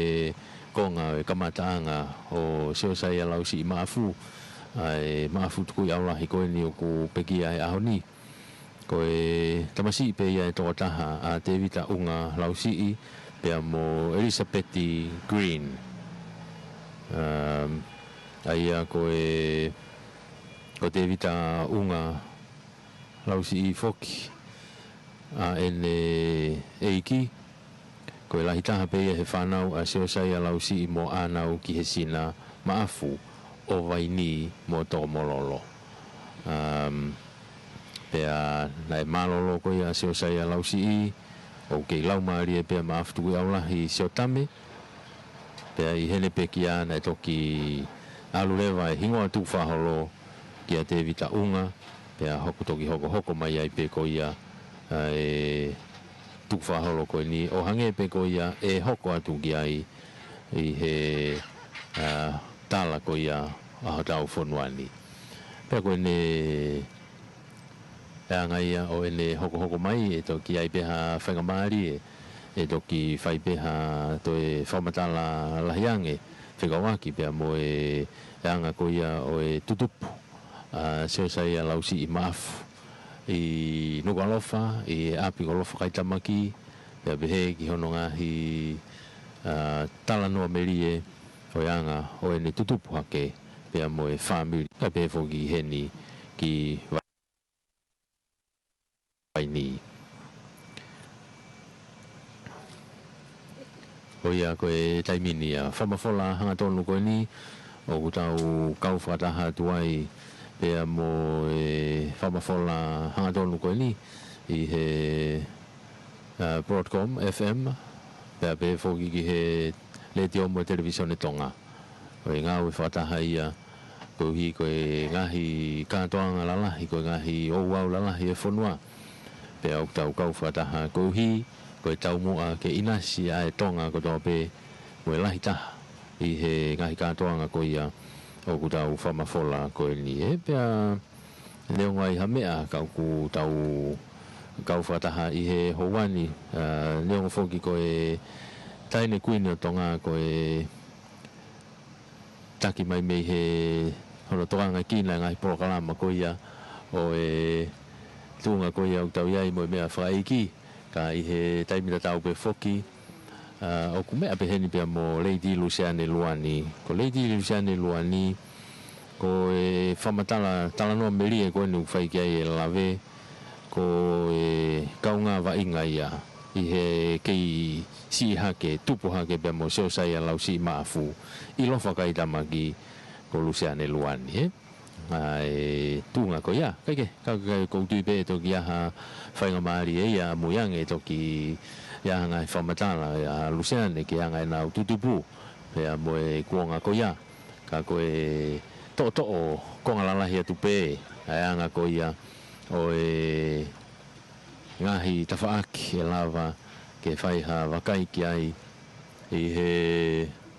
rotonga ko e ni e tau heni ki he whahaere ko ia mea whaiki o maafu tuku i aulahi i he hoatani pia ku taritari whiawhia e tonga hono ko tō pe ka nge ko ia kono tautou whaiki ai e lave i he tau porokalamambo e tau whamafola ai taritari whiawhia ai family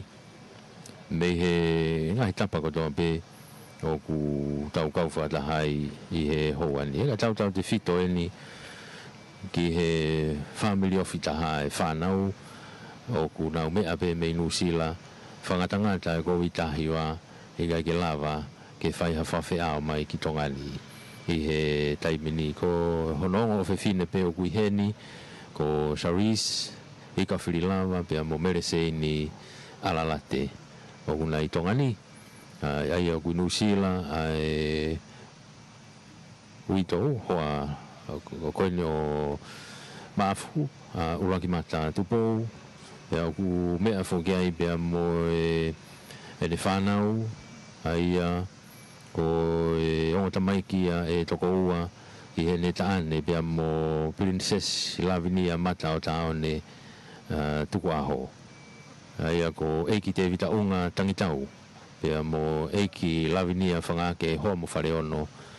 pia mo makapuna e toko walu makapuna e toko walu na mea katoa pe me New Zealand pia ko e kaunga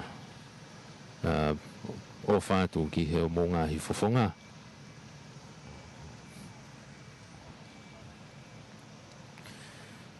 Ko uhi ko e tauwha koe ni ko hoki tonu pe i o mō loto whare pia ko e neongai ai maawai ka ku tui pe ku iai peha tawhaaki e lava pe mō mea mai ke whanonga ai he nonga ai otua mafi e ne tataki ake e ngahi whanonga kotoa pe i he lorotonga ni ai whare ko ia o Lavinia whangake mauhoa pe mo no pere veikune o iai e whanau e toko ua tamai ki toko ua pe whoki ki aunga mauhoa pe mo sela ma whanau pe ko e tamai ki toko ono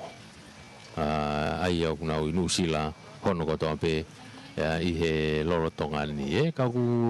whakamari te tau ki i kosi he ki a Urakimata o kosi talitali mai he tau mea lere ko i ke tau kau mo tau tolu he mui i he whakahaere ki Nukualofa i he lorotonga ni malo pito Urakimata.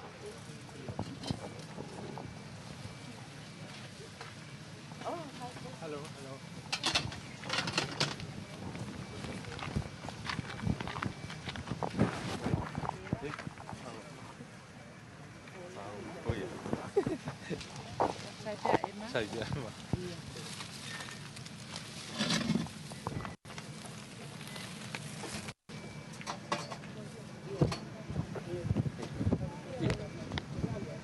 Iyo. Okay.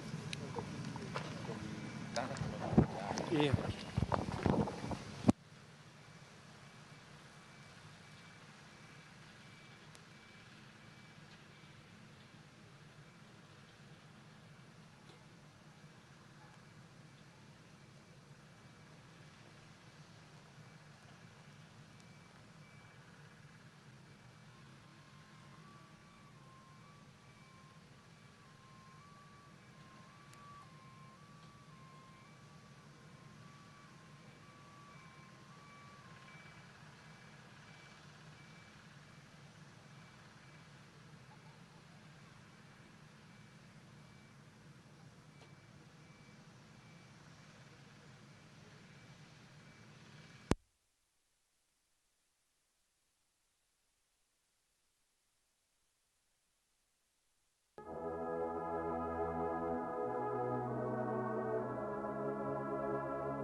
pe ke o whanga e talawata poko sa mawhaki.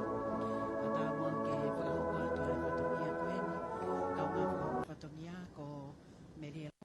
Malfito poini lima. Ai ko kau whakata mo le te o tonga uaki. E wha emahi wanoa mo e pesi Facebook e tonga broadcasting ai komsoni whakamakola lea tonga. Ko e whakaha eleeni, whakahoko ia. O muaki ai tahine kuini o tonga. Tahine ko kuini nanasi pau. I he taim tatau pe, ko e tawhaakieni ai kei whanonga mai koeni me he malai whakapuna whakapahapure anga fua amoto. Ai o ko iai ai amanaki ki he toenga koia o wau e whakaha ere. Wakai koia ki he uno kaukala. Ai iaia ki nau tolo me he ngahi potnau e kuleanga e whoki me he koe eiki ka tenari koe takiloto koe siasi kato i kaloma tai sisi o tonga mani ue eike piko poso ane patita tatna i mafi o maafo ki ai wakai ki he tawhaaki koe ni ko ki nau tolo me kaungaue ai e potnau e whanua sabe hama ngai kolof kai natunga iai foki ai lawe e whaha ele koe ni o whahoko me malai wakapuna fua o taua ki e whanahaki mai ai au ko kei whai whanonga pai peeni i loto e ko kahala koe ni o e malai wakapuna fua amoto mahina pe ai tōko ngā o wau e aho o ko iaia e wakai ki e tawhaki koe ni i e halalahi hala tenghui i e malai wakapuna fua moto mo e malai wakapuna me ria lau mano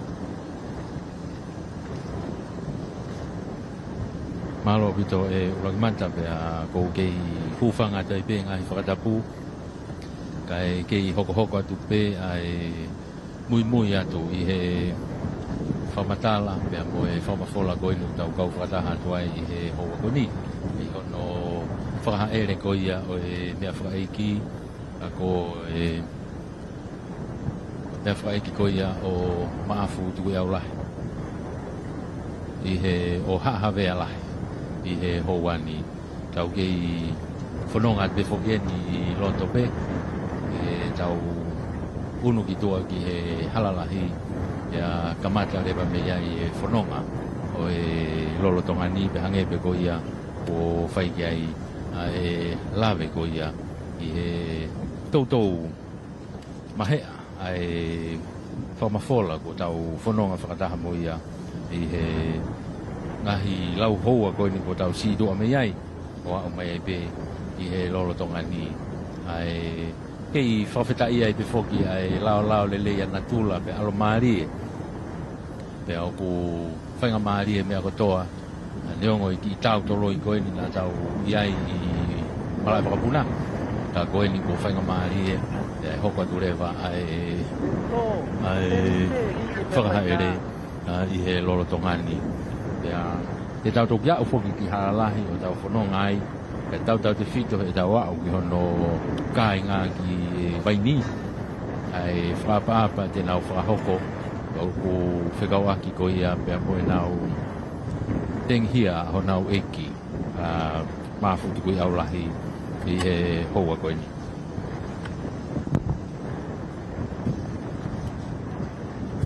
pia koe ia koe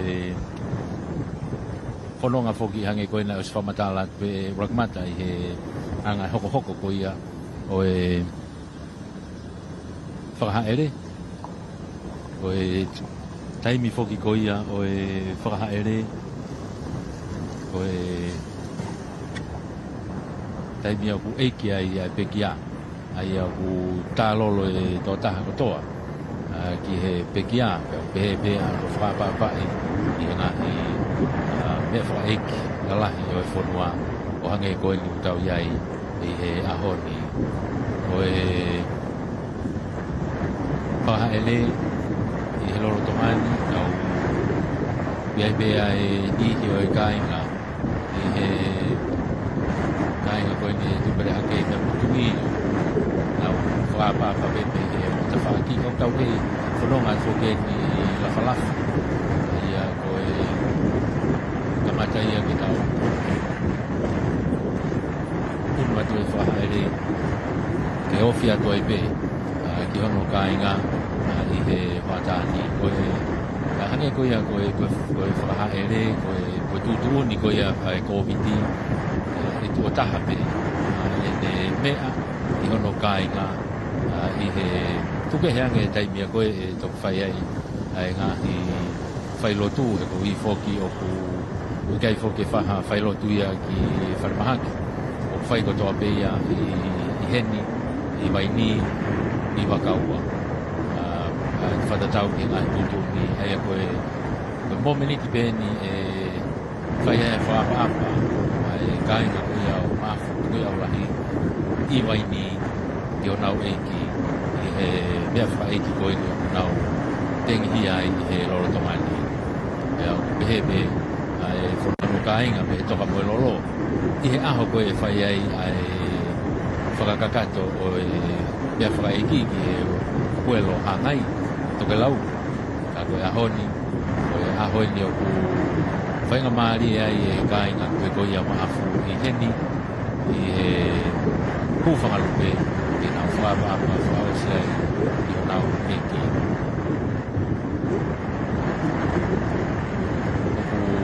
māmaari e pe ai whakahere e toi māmaari angi i he nea o koia i waini i he wholonga koe te whahere koe te whaiki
kia wakai kai mea lele koe ni e tawhaaki o ko iaia e kāinga o e whanua nau whakahapea e whakaapa-apa tai ni koe au whakahoko ai e whakaha ele o nau i he kauhala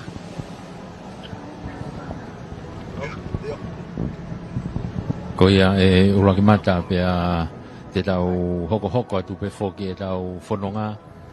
pea mo e whakahaere o e mea whakaeiki o maafu tukui aulahi ai au tau kei hoko atu e whakahaere i he taimini e kāinga koe ni o e tūpere hake me i he wao mapa mo i o lupea o whakakato atu ia ka tau hoko atu ki he afo e te au pea mo i kāinga ko ia o luani konga ia o e hala ko ia o tau whanonga atu ai pe ai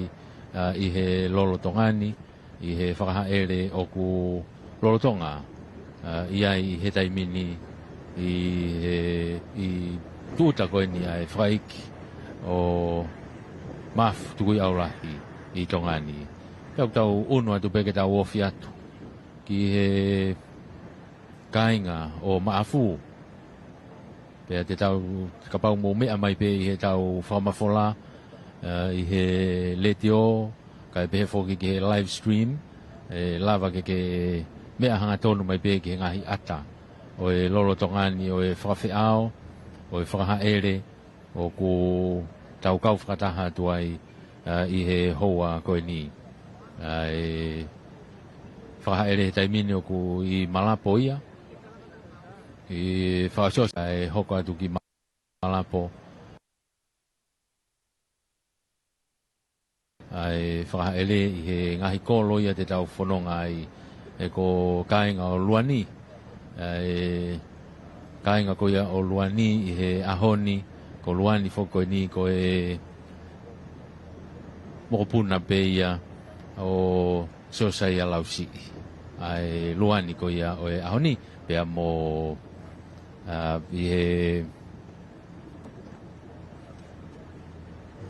makapuna ko ia o sosai a lausi o ku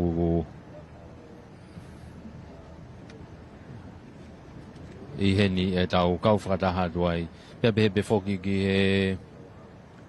tūpere hake ko e mokopuna whokia o Homo Whareono mei he whare ai peo maafu ai yanga ko ia e tau whanonga ai a ko sosai a lausi pea mo anau ki he sina ai kui ko ia ai sosai a lausi maafu ai no ai maafu ko e mokopuna pe ni o sosai a lausi mo anau ki he sina ai luani ko ia o ku i he ahoni ko e kāinga i afu e te au Malapo te tau koe ni au tau whangahu atu ki ai e whakahaere pea mohono ngahi teu o e whakaapa o ku tau iai i he ahoni ko e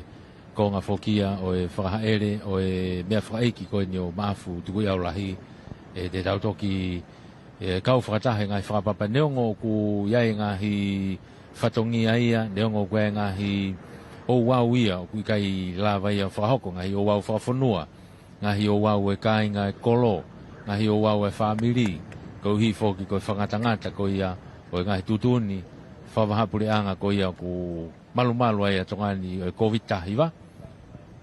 ka o ku mahino pe ko e whonga pe ko e whakapapa i he taimi ko ia o ku whaia e whakahaere ko e ofi taha pe ia e lava ke ofi kia e kāinga kia maafu he taimi ni ko e whakahaere ko ni tau ofi a te taimi ni ko e spaila o e hifu ki toloa whanguna toloa mohumu ko e kamata ia ke tau hu ki he kolo o maafu i he api ko vaorere va ko hua tori ia o ku kamata aki ai tau hua tu ko ia ki vaini o si ai kau ofisa e potunga e polisi pe ko nau tataki ko ia ai fononga anga pe ko nau whakapapa i pe lorotonga ai whakaha ere ai au tau iai i he lorotonga ni. Ko ngahi kauhala o waini te tau whanonga ai he ngahi honongahi vai ai vai ko verenga ai vai ko tōwheki ai vai ko pōkare ko e ngahi mātanga iloa ia o waini pea mo o e whare ko ia o maafu.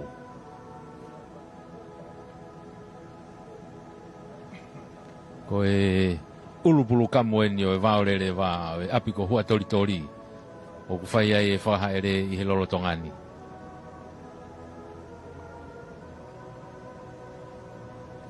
E toki kamata rewa me iai ai tālolo ai kāinga ko e nau whakapapa ia. Te mou mea mai be he tau ata, he tau live stream, ko e kau ofisa o e Pilisone, ko hua tori i he lorotongani ia.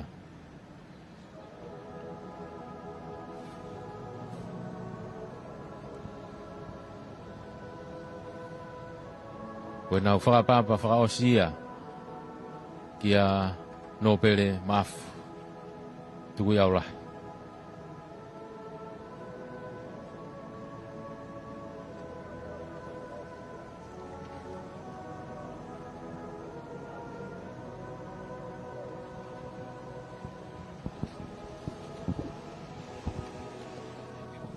Aia koe whakahoko whatongia koe ni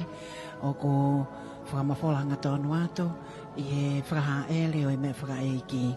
koe whakaapa e me he longa i whanau aia o nau no fo i mai ai kauhala koe api e ko tino pai i he to o matau pea koe ngahi api no fo anga eni i he tofi a koea o e eiki no pele i vai ni koe punou o kunima pea whakaha pea moianga o e tau motu o e pāte tele i he taim tatau pea wakai ko ia ki he kunima mo e punou o ko hongo i apasia mo oni mātu aki hongo i ai whakamawhana e wakai o kai ke ngata i he longa i whanau ka o kua ufoki ki he kinau tolu e kau tolu leka ko e whakaapa e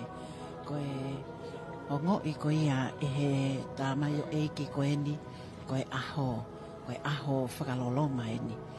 ai o ko whakahai ai hongo i e he pule ako ko e ako anga pe ki he tawhaki ko eni o e kauwhai ako ko e te utangata o whakahoko me ako anga o e siasi ao fitu me i piula ai a ko e tawhaki to mata o i e whakahoko whatungia ko eni o ki ai ai api ako nofo mau ko e tawhaki to he mā ko e ngahi whare ako ia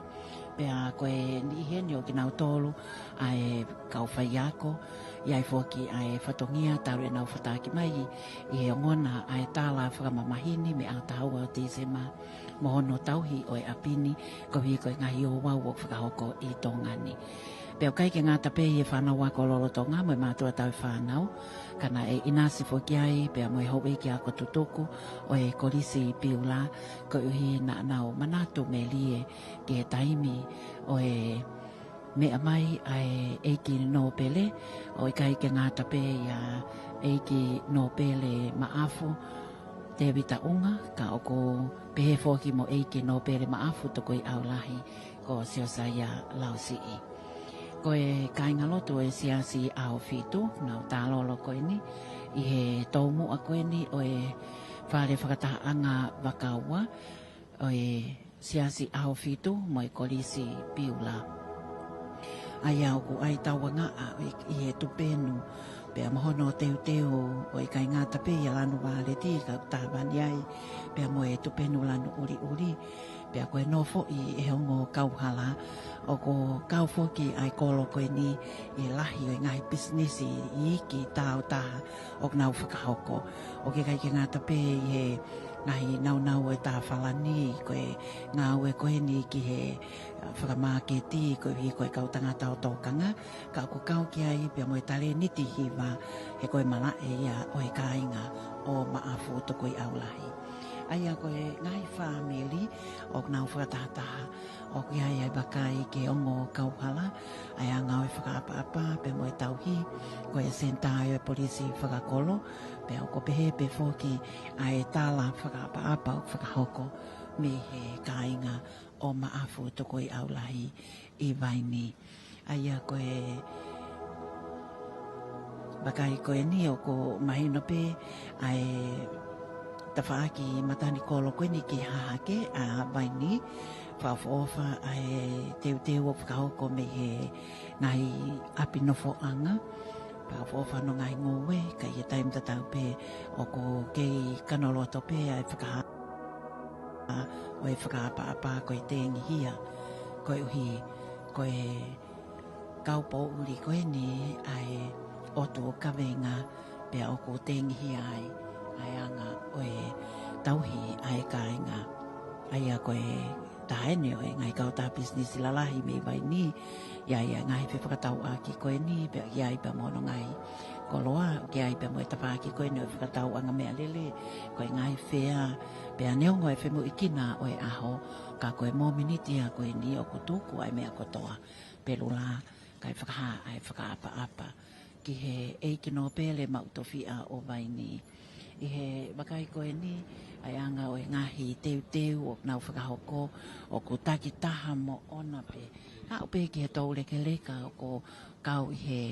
lava mai ke whakaha i ai whakaapa koe ni ai si tau tangata o e lolo tonga ki nau tolu ai tau tupu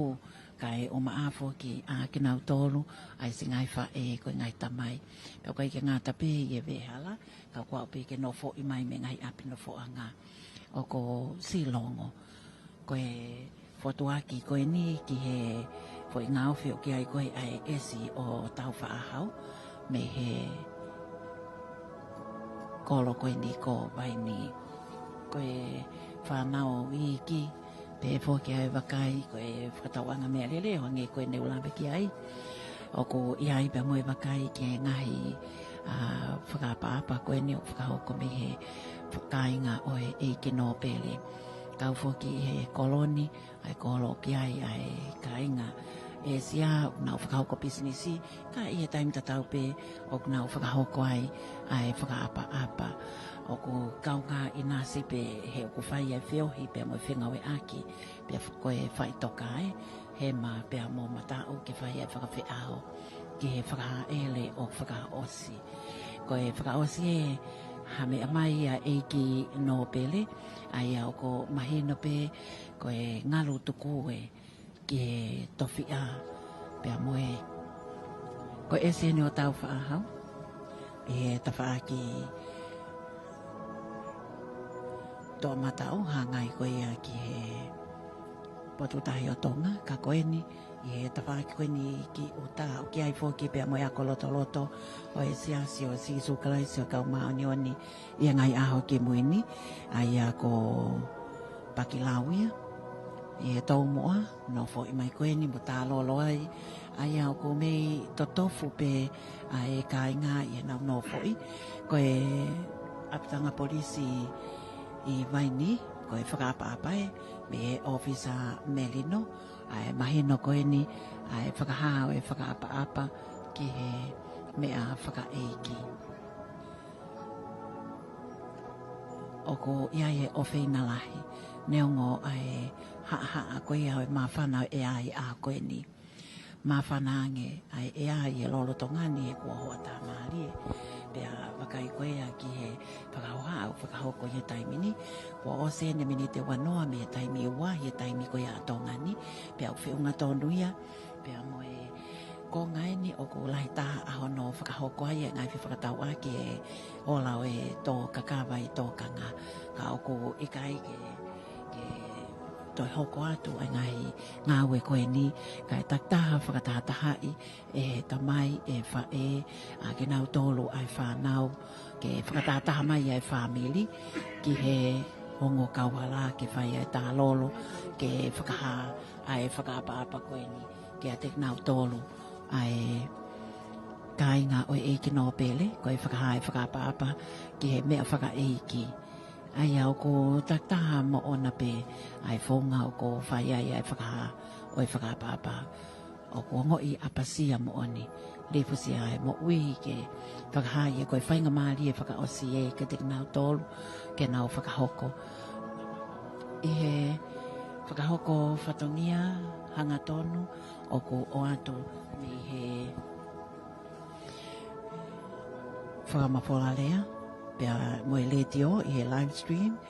ai wakai koe ni o ku toe ma opo ange a hono o anofo i mai koe ni e tā lolo koe ai ka inga i ongo kauhala koe ka inga loto e sia si au fitu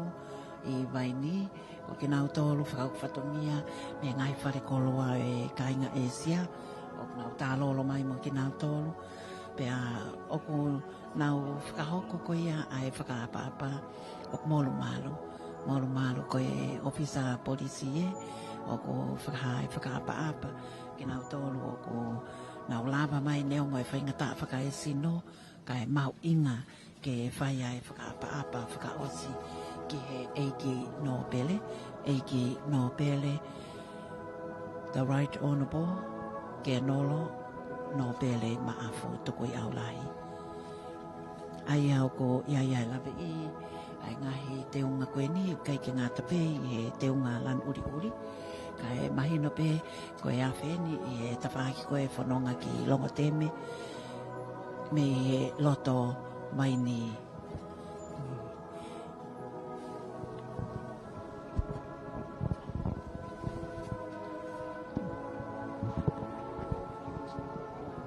ko ia foki e uraki mata pe o ko mahino pe ai tālolo ai kāinga koe hange koe a ko tawha tōtou hue kina pe koe whainga maari e whakaosi pe ni ke ono whakahaha e nau whakaapa mo e nau ofi taha kia maafu i he taimini pe ku gai rewa ke toe iai ha toe tukuha toi whainga maari e kia mui koe momeni ti beni o kunau whakahahai e nau whakapapa i he taimini. E tau whanonga atu he ngahi tauhala mahu inga o waini. Ange koe ni ko alalate o kuyai e whaitoka a waini. Pea tau whanonga i me iai ki he ngahi konga mahu inga o e anga e whakanofnofo e kāinga o maafu i heni i waini. Ka hane te wakai wharerei koe kolo lahi. Koe kolo ku toko lahi pia mohono kakai. Ai iai koe he taimini. Ai kāinga koe ni o maafu o kunau whaifatongi atu i he rorotonga ni. O tau unu atu ki he ngahi konga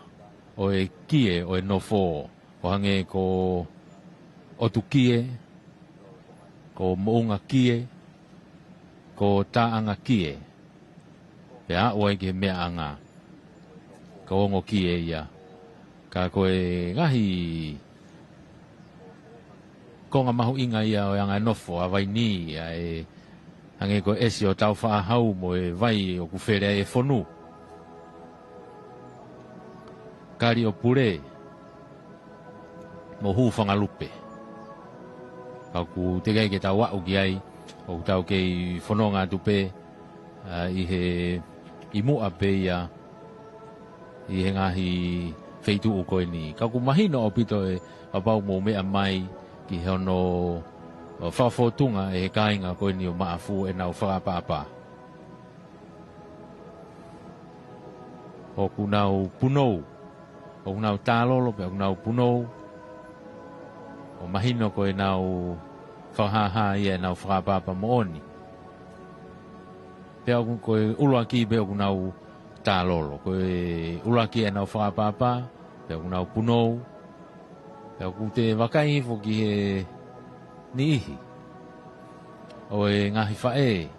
o e ngahi tamai, ai oku lawe i pe au ia, ko ki nau tōlu ia, mahalo ki ai peha nau whahinga whiohi wā ofi, pea mo e eiki koe ni. Oku te wakahi foku nau tolo i mata. Pea mahino pe koe eiki eni na e wā ofi pe mohono ka inga. He anga ko ia o e whaapa apa o whai e he ka inga i he houa koe ni. Koe ni ko tau whakawhiofi mai ki tau tolu ki hono mea anga. Pea oku toi toko lahi ange.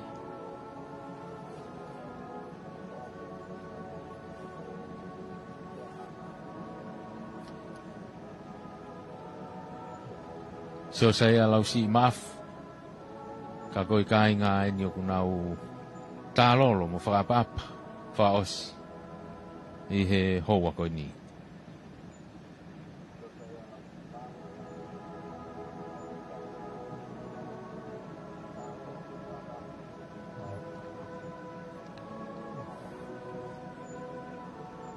Tau whakawhio whea te taimini he ngahi wheitu upe. Ange ko e halapa lawi. Oku tau kau whakataha tuai koe whunga alalate koe ni nā tau whakalaka mai ai. Oku iheni be whoki bea mo e kāinga, oku tokanga i be whoki me iheni e hawea tama. Bea be whoki ke kau whaifatongia i e ngahi tawhaki iheni. Hange ko tufuola, ko lolopua, ko koe where o ko whokieni a e where a whonu. O tau iai. Tō lahi pe whoki pia mo e kāinga mafu, nau mao e ngahi lākanga maolunga i o tau pureangani. Mei heni, mei waini, ka kou lawe i whopeo ku nau kau pe i he tālolo o whakapapa ko ia i he lolo tongani.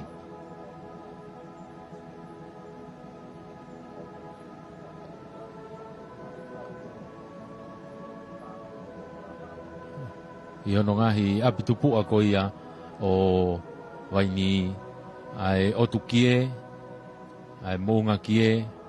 ai taanga kie, e o tau a oeni, ke tau whakawhiofi, ke ongo kie, ai kolo pelu wā ia, o mea anga ia o maafu.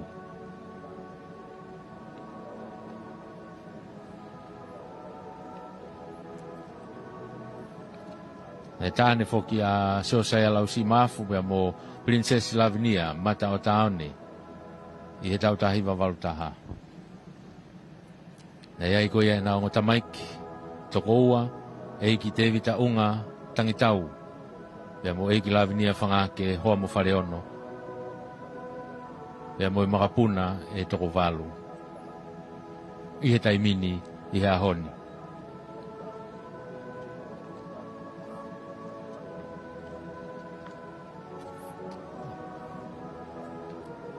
E pekia a Princess Lavinia mata o taone. Hange peko tau mui mai ai. E te maria maafu Seosaya lausi. Pea mo uluaki mata tupou maafu e ahoni. O ai na ngo tamaik fifine ko ia. Ko Saris ika Frilava. Pea mo mere seini alalate.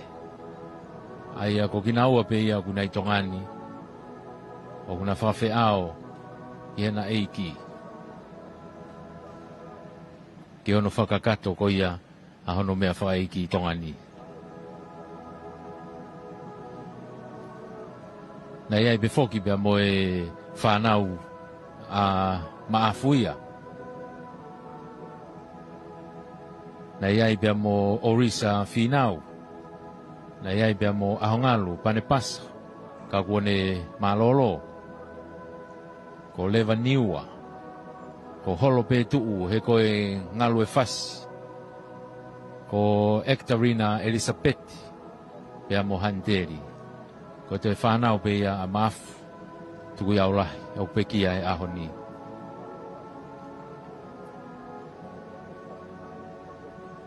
ko tau whakawhia tu ki he mea anga ki ongo ki e hange ko ia ko hoko atuai e ngahi whamatala o e Houani e ne whanau kunau Nusila e ki te vita unga tangitau maafu Mari Mosela o iai e na whanau e toko ono ai au iai a Trudy Luciane mata o tau ni maafu ko seo saia lausi Darius mo o nia maafu ko Rebecca Lavinia homo whareono maafu ko Liliana Roshni anau ke sina maafu ko ona whangake kari o pure maafu te vita unga siale inoke mata whanua fot maafu o kunau inu sila kotoa nau mea mai ki he tau whamafola ko ni ko wau mai ki ongo kie. Ne mauhoa a Lavinia mata a whangake. Pea mo veikune o ahoni. O iai e naonga tamaiki. Ko tupo mo heofo mere naite. Veikune. Pea mo osa yasi. Fuataki folaha tonga veikune. O kunau inu sila pe mo kinau tolu. I he lolo tongani.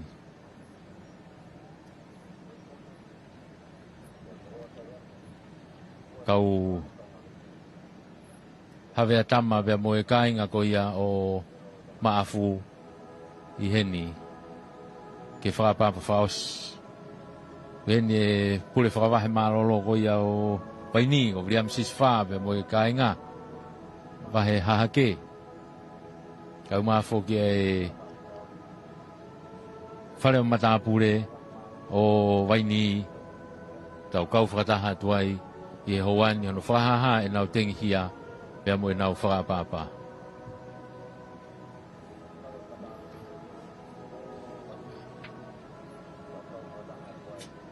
Ko tapu hia ko e tahaya ngahi feitu apitupua o Waini pea mo e hufanga lupe te tau tata alo a kia ki Waini pea mo e kainga o maafu i hene mea whakaosi mai i hono kainga i hono whakahaere ki hono tokaanga mo e api mau o teu teu.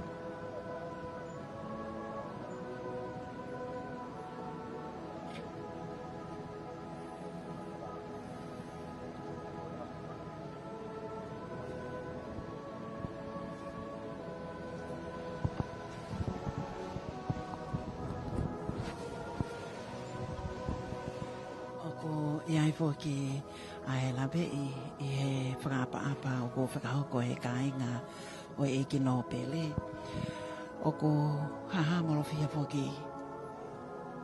ke te toe labe e ki tā e whaunga koe ni. Ko e tā lolo ko whakahoko he ongo kauhala.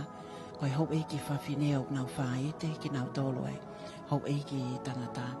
ai ngahi tamai.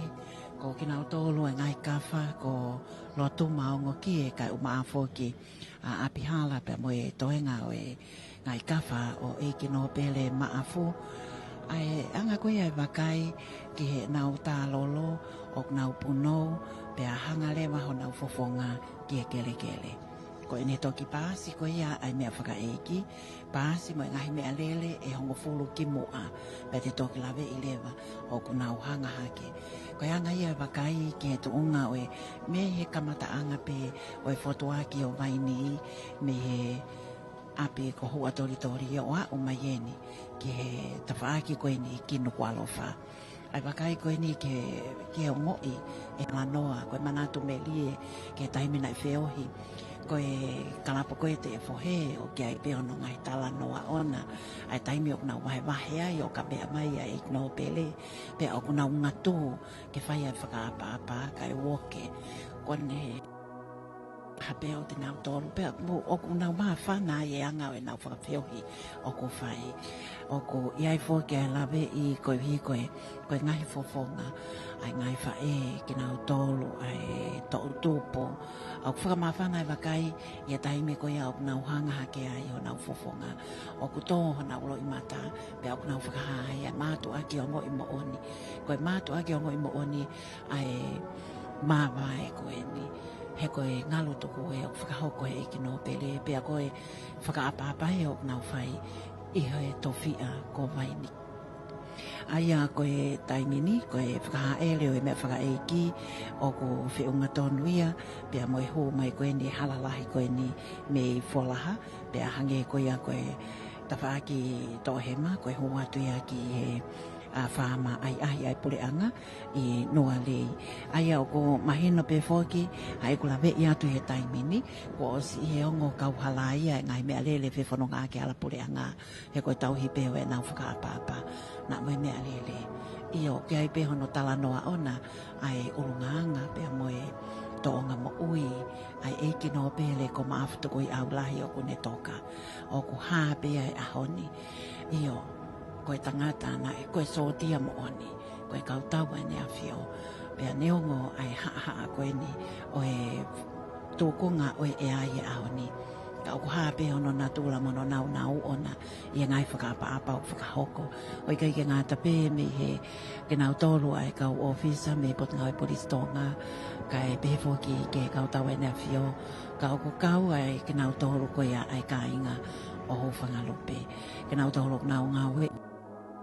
hoko koe kau ngau e malolo koe maupahenga malolo me pot ngau e mo ui ai au ko lawe I fōki pia me he pot ngau e ai polisi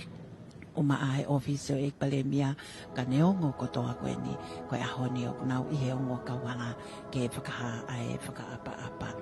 E halalai koe ni hala tau whaahau ai whakaha ele o whakahoko pea oku iai ai lawei whotua ki mai ko wei tongo pea pehe whoki ai lawei ko ia ki he whoi houa koe ni oku whakahoko ai whakaha hele pea moe houau oku tuu ai mea kotoa ai taimi ai rangi ai matangi ai ngaue ai akau e koe hawili o kone tālai ai ngau e ai akau. Ka neongo ko ia o ko whakaha e aho ai ngahi ulunganga o ko ngoi ai e kainga o I kainga tape e kainga vai ni mo I kainga tonga ngai whai ai whiohi pea mo e eiki no pele koe ni kau ngā ue pea e kai ke ngā tai e ngai pot ngā ue ke na ne iai o I kai ke ngā tape he kau tau ai nea whio koe pot ngā ue whanua sawe ama ngai koloa whakai natula koe ofisi o e palasi pea o maa whoki I he whalealea o tonga na aku lawe whoki I he taulahi o kone hoko ai koe me mipa o e wharealea o tonga kau e ngai whemea aki ai ana e hoko o no ngā ono le o he taimi o kune me ai iha whakataha anga o mahino pe ai ngahi a lea o ku whakahoko I he wharealea o tonga kana e mahino ai natula ko ia o e eiki no pele lawe ia ia kala ke pule o e wharealea o tonga na e kau ia e kau tālolo I he kau hala koe ni tau mua o e siasi o sisu kalaisa kau mao nyo ni ngai au ki muini I vaini. Ai au ko hoko mai ai whakaha ele o e mea whaka eiki me he malai pakapuna fua amotu. Ai a koe taimini whakaofi atuenia ki he pare lotu e kāinga lotu o siasi ao fito. O ko mahino pe ai kau ngau ngoi o kia ai ngau e whakataha pea moe kau whaiwhikau tauhi o e ngai pot siasi I vaini pea tatau pe moe I toko mololo o ko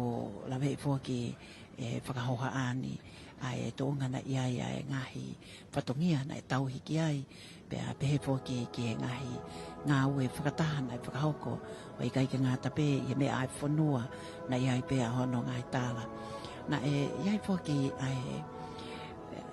aho na e whakakakato ai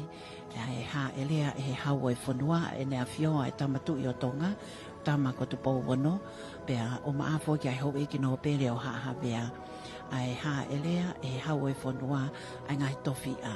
ko uhi ko e konga ia o e teu ki e o katoa mai ai COVID taha hiwa pea ko e ngahi tofi a ko e nina i kehe atu he nai kamata me kau vai ho o fau mai ai i halalongo te me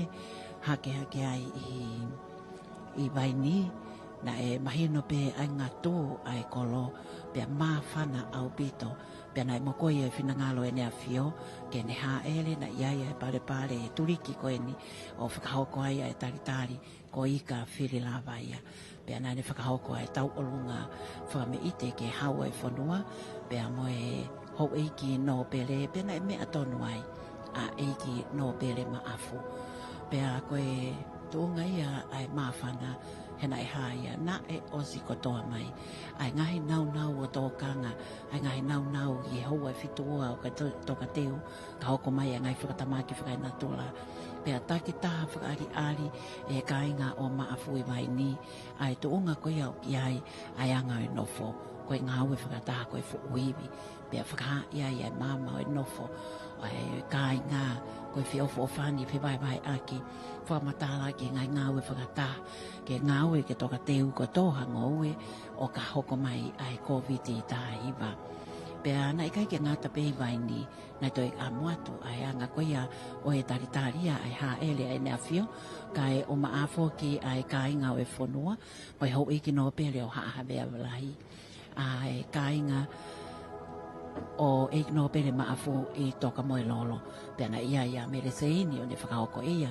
ai whakame ite ke hawa i whanua pea na toi ke atu pea mahono taritari ona pea moe ngahi whakawhiwhia ko uhi pe ko e ha elea e hawa i whanua ai tofia o eiki no pere maafu ko e tahaia pea ko e uluia i haa vea lahi aia ko e angai o e manatu ki he tuonga na iai ai whakahai e kāinga ko e nau ngāu e whakatahama i no pele na e au ki he langi lau pia na e tau e langi e whakahiki ke hau e whanua pia ko e ahoni o to e whakahai pe i anga ko e nau whakaapa pia mo e tālolo o nau whai pia mo e ponou o hanga ki he kele ai fofonga ko e whiunga tonu e whakahai ele ko e ni pia mo veitongo ai po malohi pea pehe fōki ai ngai business o whakahoko kai he taimi tatau pe koiongo kau hala na e hai ai ngai whakaapa ke whai pe ai whakaapa me kai ke toi whai a ngai whe whanonga aki kai awhi ai ngai mea lele ke ongo kau hala koi uhi pe ke whakahai ai whakaapa ke mea whakaeiki i e whakaha ele koe ni o ko whakahoko pea koia o ko iai ai mahino ko e kāinga koia me ngā luope o ko whakahoko kakato lele e kāinga vai ni ai whakaapa mo e whakahao e tengihia ki he hou eiki no pele maafo tukui au lahi ko siosaya lausi aia ko e wakai eni ki he tawhaki koe ai au ko hoko mai me he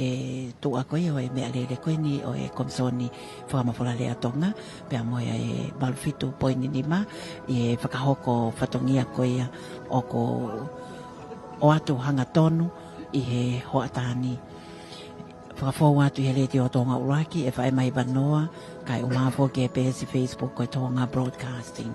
o maafo ki i he Broadcom e whae mawalufit poini ma wakai fōki e taimini ai kei holoa ki mai ai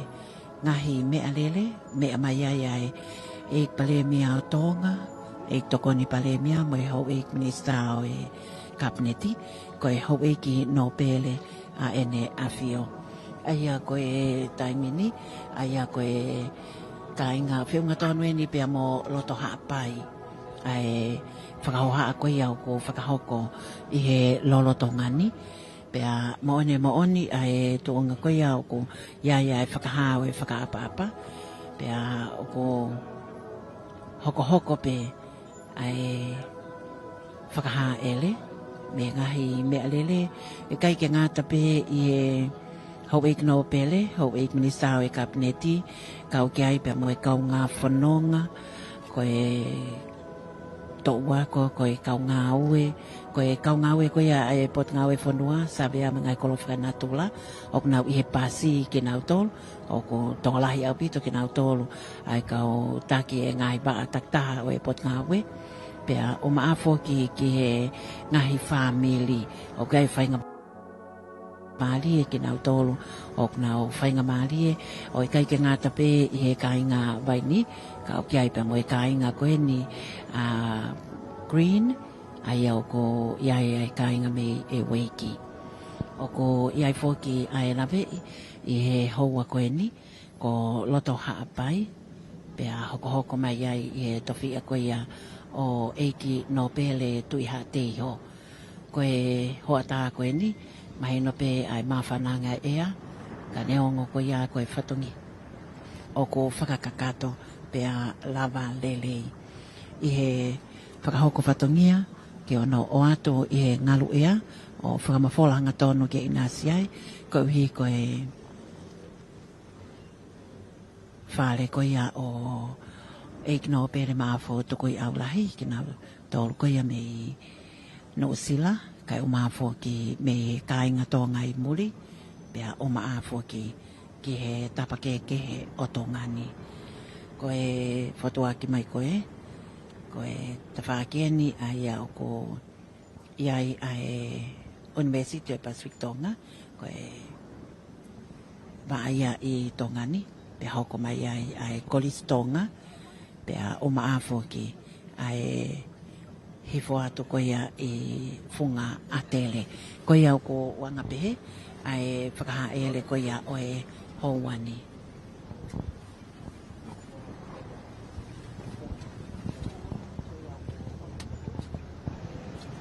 Kau ngā whaiwhatongi a tuai pe i he houa koe ni, e tau whamawhola hanga tonu ko ia o e whakaha ele, o e mea whakaeiki o no pere mafu tukui aulahi ai ni o tau iai i he hoani pe hange koe ai whamatala koe ni a urakmata ma kau whakataha toi pe i he hoani na wa o mai ni ki he University of Pacific Tonga i he waa i Tonga ni o e funga atere ia ko tau wa o mai ki ai pe a moe sila pelua e kainga koe ia tui ha te iho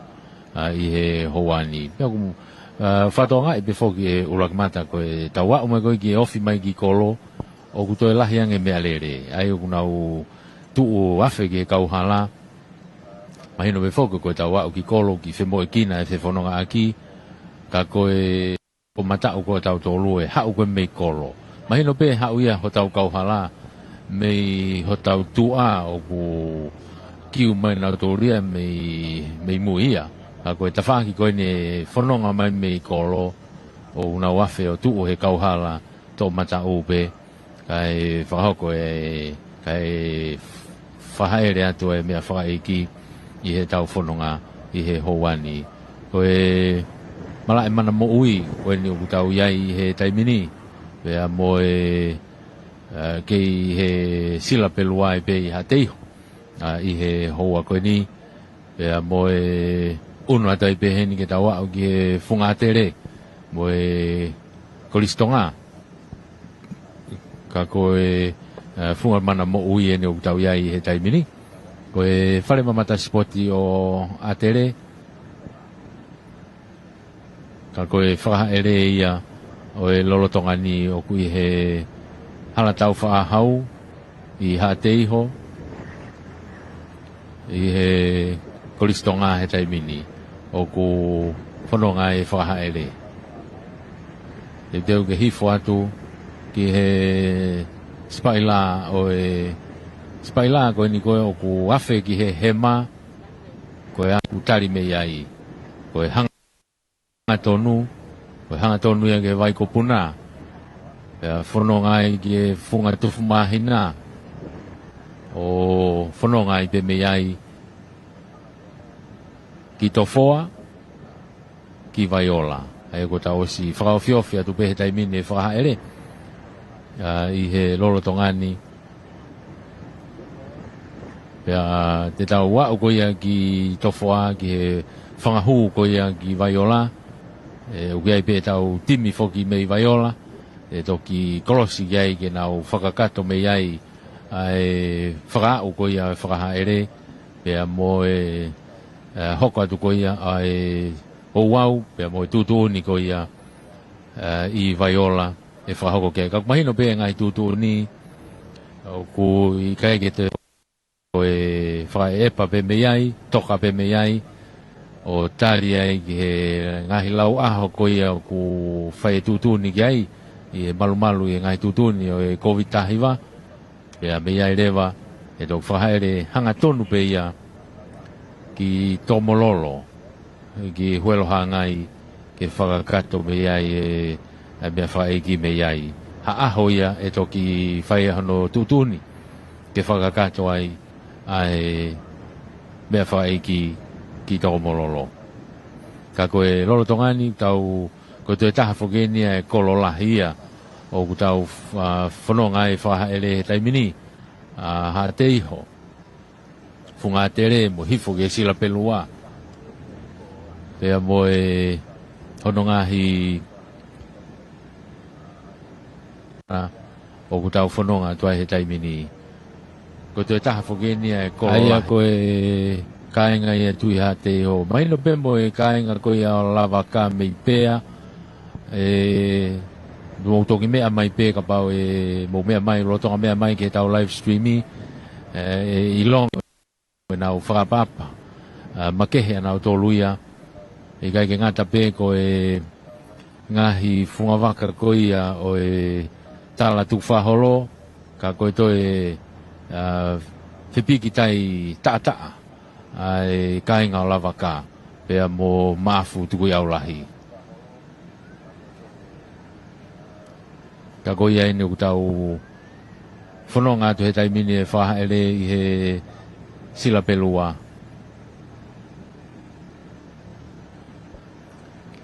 ki mamari e pe ai whahaere koe whawhea o pe o ku o si tataki i mua au pitoia e mealere kau polisi i he whanonga ko ia o e whakahaele. Ugai be kāinga heni o e tui hate iho kuna o kau be whakawhiao. E lolotonga ko ni e whakahaele ai ni o tau iai i he taimini.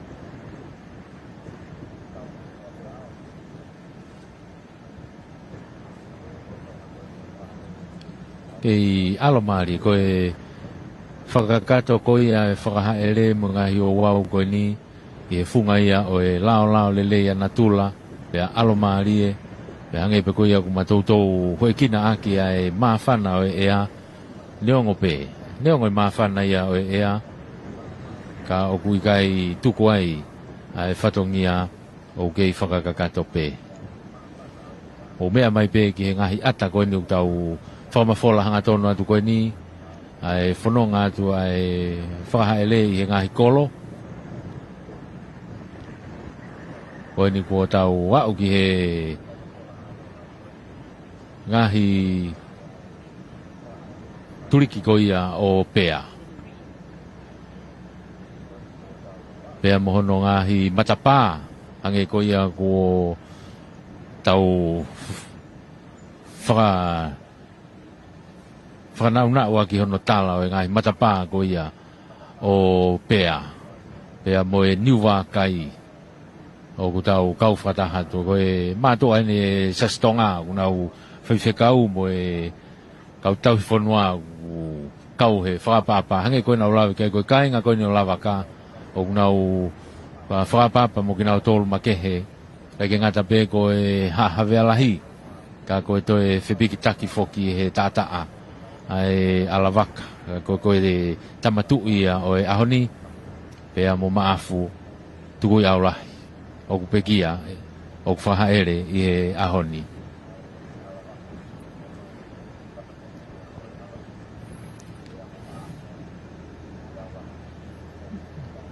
vai ko puna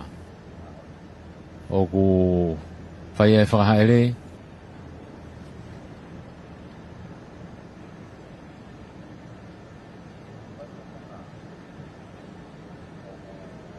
mahino pe ngahi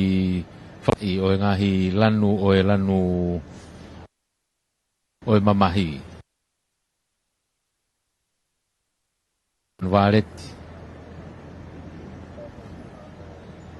ko e fia kau ngā mamahi mo e whakapa-apa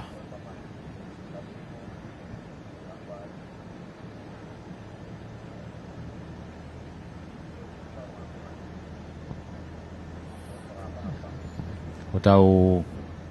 whakawhiowhia tai peheni ki tufumahina.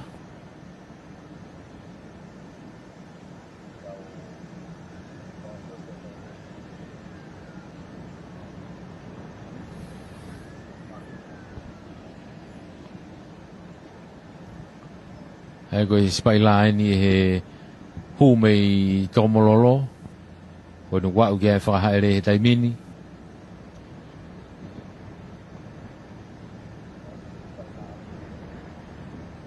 ai no uge e wharekoloa koe ni o e Koslow pea moho no ngahi teuteu api o e whanau o e alonga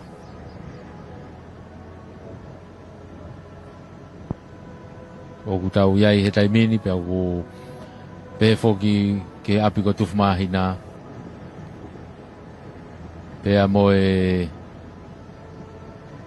Palasico Villa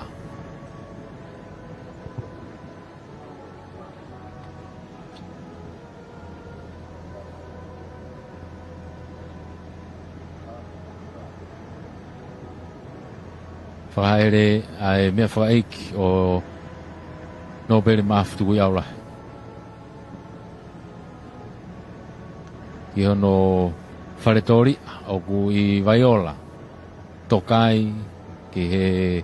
ngahi tutuuni ke hoko atu mei ai whawhi ao. Pea ku hoko atu ai pe whoki ngahi whailotu. Ai ni pe koe na e osi kamata mai ia i he ngahi wike koe ni ki mua i he teu hono whakahaere mai. Pea toi toloi kana osi kamata pea ngai whailotu ia. Pea toi hoko pehea toi pe ia o kamata i pe i he whiawhini o hoko atu. Palasico Villa ku teu mai pea mohono lanu e whakapapa. He whoki tufumahina mo yongo teika mahanga.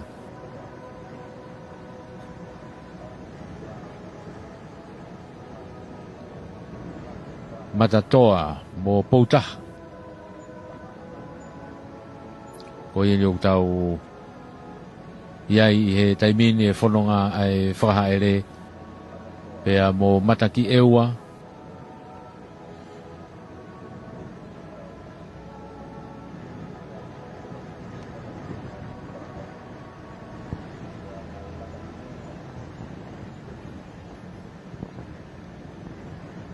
kei mamari e pe whanonga ai whakahaere kei taki pe mea lere whawhiao e kau polisi o ne whae tataki ko e tahine kuini nanas pau pea mo e mea whakaeiki o no pere mafutu kui aurahi pea toki hoko atu ai pe ai o au mai ki he mau mea lere kuini mau whai whatongi at mei ai pea to e whakalaka ki mui o ku kei hoko atu e whanonga o e whakahaere.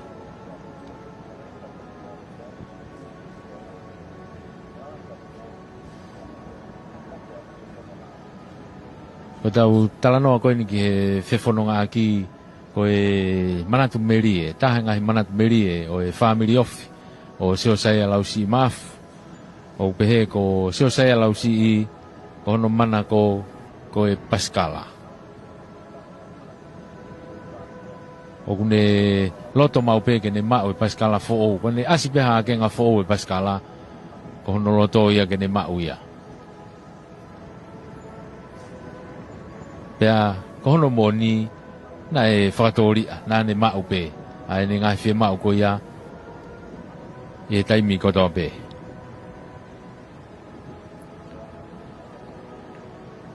O hange ko e talanoa hua na taku ko te ngutu tamurea na me mua seo saya lausi I maafu ia I he whare alo no mau e ngahi koloa fo ou peheni e taimi o tuu tai o tau ki whonuani.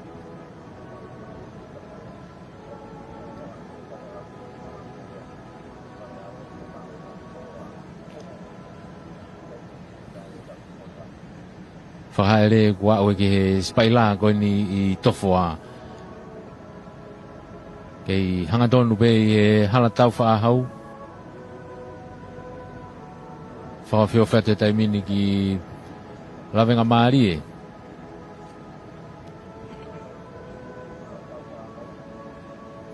Whakutau whakawhio whate pe ki Vaiola. Ia ngahe momeniti. Kua tau tūta ki Vaiola. Ai whakahaere. Pea whakakato rewa mei ai. Eu ki tuku ange kaulaki mata kene whakao e tau whanonga ki hono tuku atu ki Vaiola. Malo ulaki mata.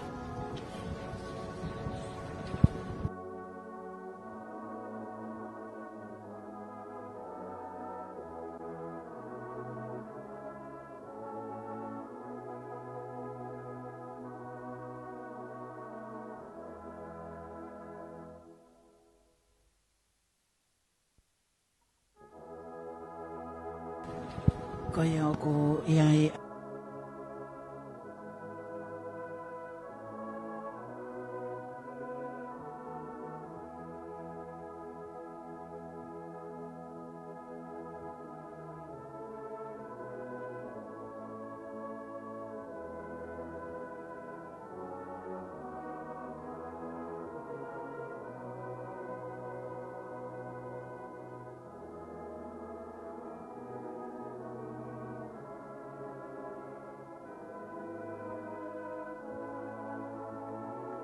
Tūta ki Vaiola ai whakahaere.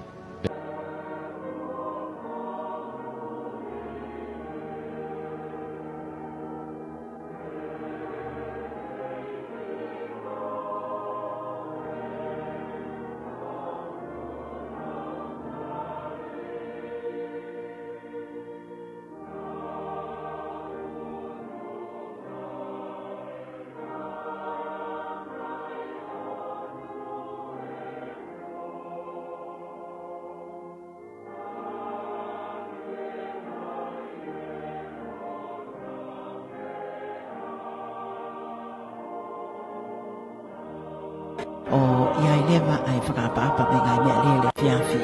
o e ahoni pe fōki ke whiawhi a pumpungi o ka hoko atu ai. Ko e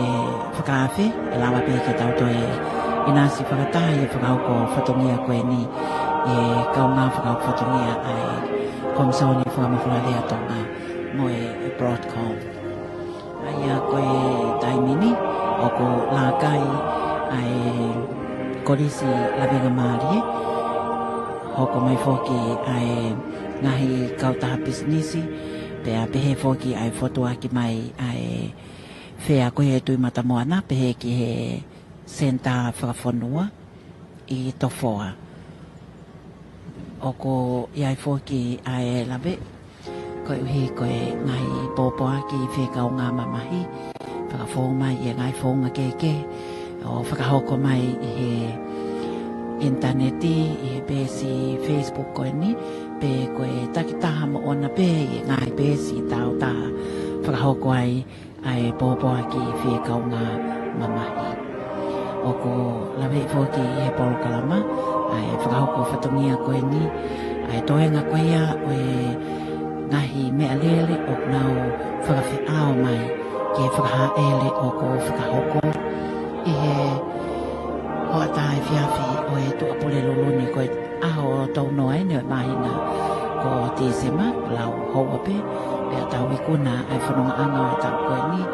ka kohono whakama opo anga heni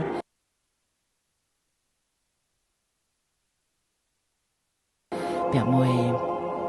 pe kia ai ulu o haa hawea lahi pe aku mahino pe foke makai koe ke ngai mea lele koe taimi whi mo ikina ni o e whanonga aki ka o ko whai ai whakaapa ki he whakaha ele o e mea whakaiki i he houwani. Potoa ki mai ko e wharearea o tonga, hau e ki me mipa wharearea loloa. O kone ke mea pe i he wharearea o tonga, ka e makatuonga whoki ko uhi ko e ne mea i no usila i e uhinga whakawhai toko i ai whona e lape i kai ke kawia i he hau e ki no pere koe ni na e whili ki he whafofonga o e hau e ki no pere ki he wharearea o tonga. Oko iai whoki ai lape i ko e whakaha ele nā kai ai matapahu anga koe ni ha ngai ki he wharearea o tonga aia e whowia i he hala maiola ki he tawhaaki koe ni whakahihifo aia o ki ai whare tōria. Koe whakaha ele, mea whakaeke en, whaike ai whakaapa ai ofisa me he Potngawe Police Tonga. Koe hala maiola, koe te whaake ni oi maiola ki no kwarofa. Koe toinga le moi hala tau whaahau, maheno pe ai ngai mea lele i a mō kaupana. Oku ikai ke toi whaiha whewhanonga aki. Ko e wakai koe ai ki he ngai mea lele o hoko mai, ai au kui ai lawe i, ke hoko mai, mahalo pe ke teo, ke whai mai ai whakaha ere, ngai mea lele o mui mai i he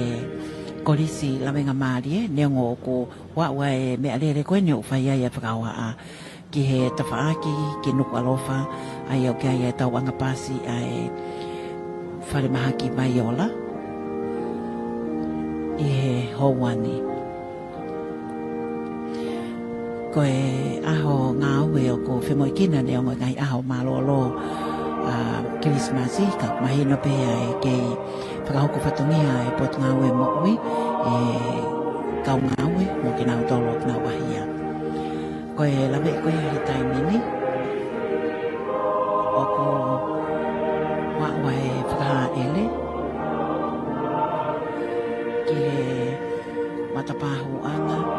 ki he tapaki koe ni na iai ai apia konesi ko kunsano te.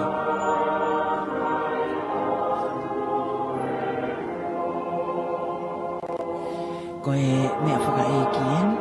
pea o ko iai fo ke lawe i ko mere makahabiri mo whatawhehi fua tale mo tūfua,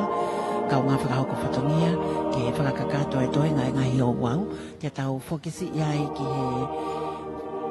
A3Z, pea tau toke hoko atu pea mo whakahoko whatongia koe a mere makahabiri. Tatau atu me he timi ngāwe, me malak makapuna fua amoto wa mai ke tō mua e wharamaki mai ola mere lau manu, pe foki ki a karipate ki sina Sharon Elone, o maa foki a Sydney Lato, ko Miriami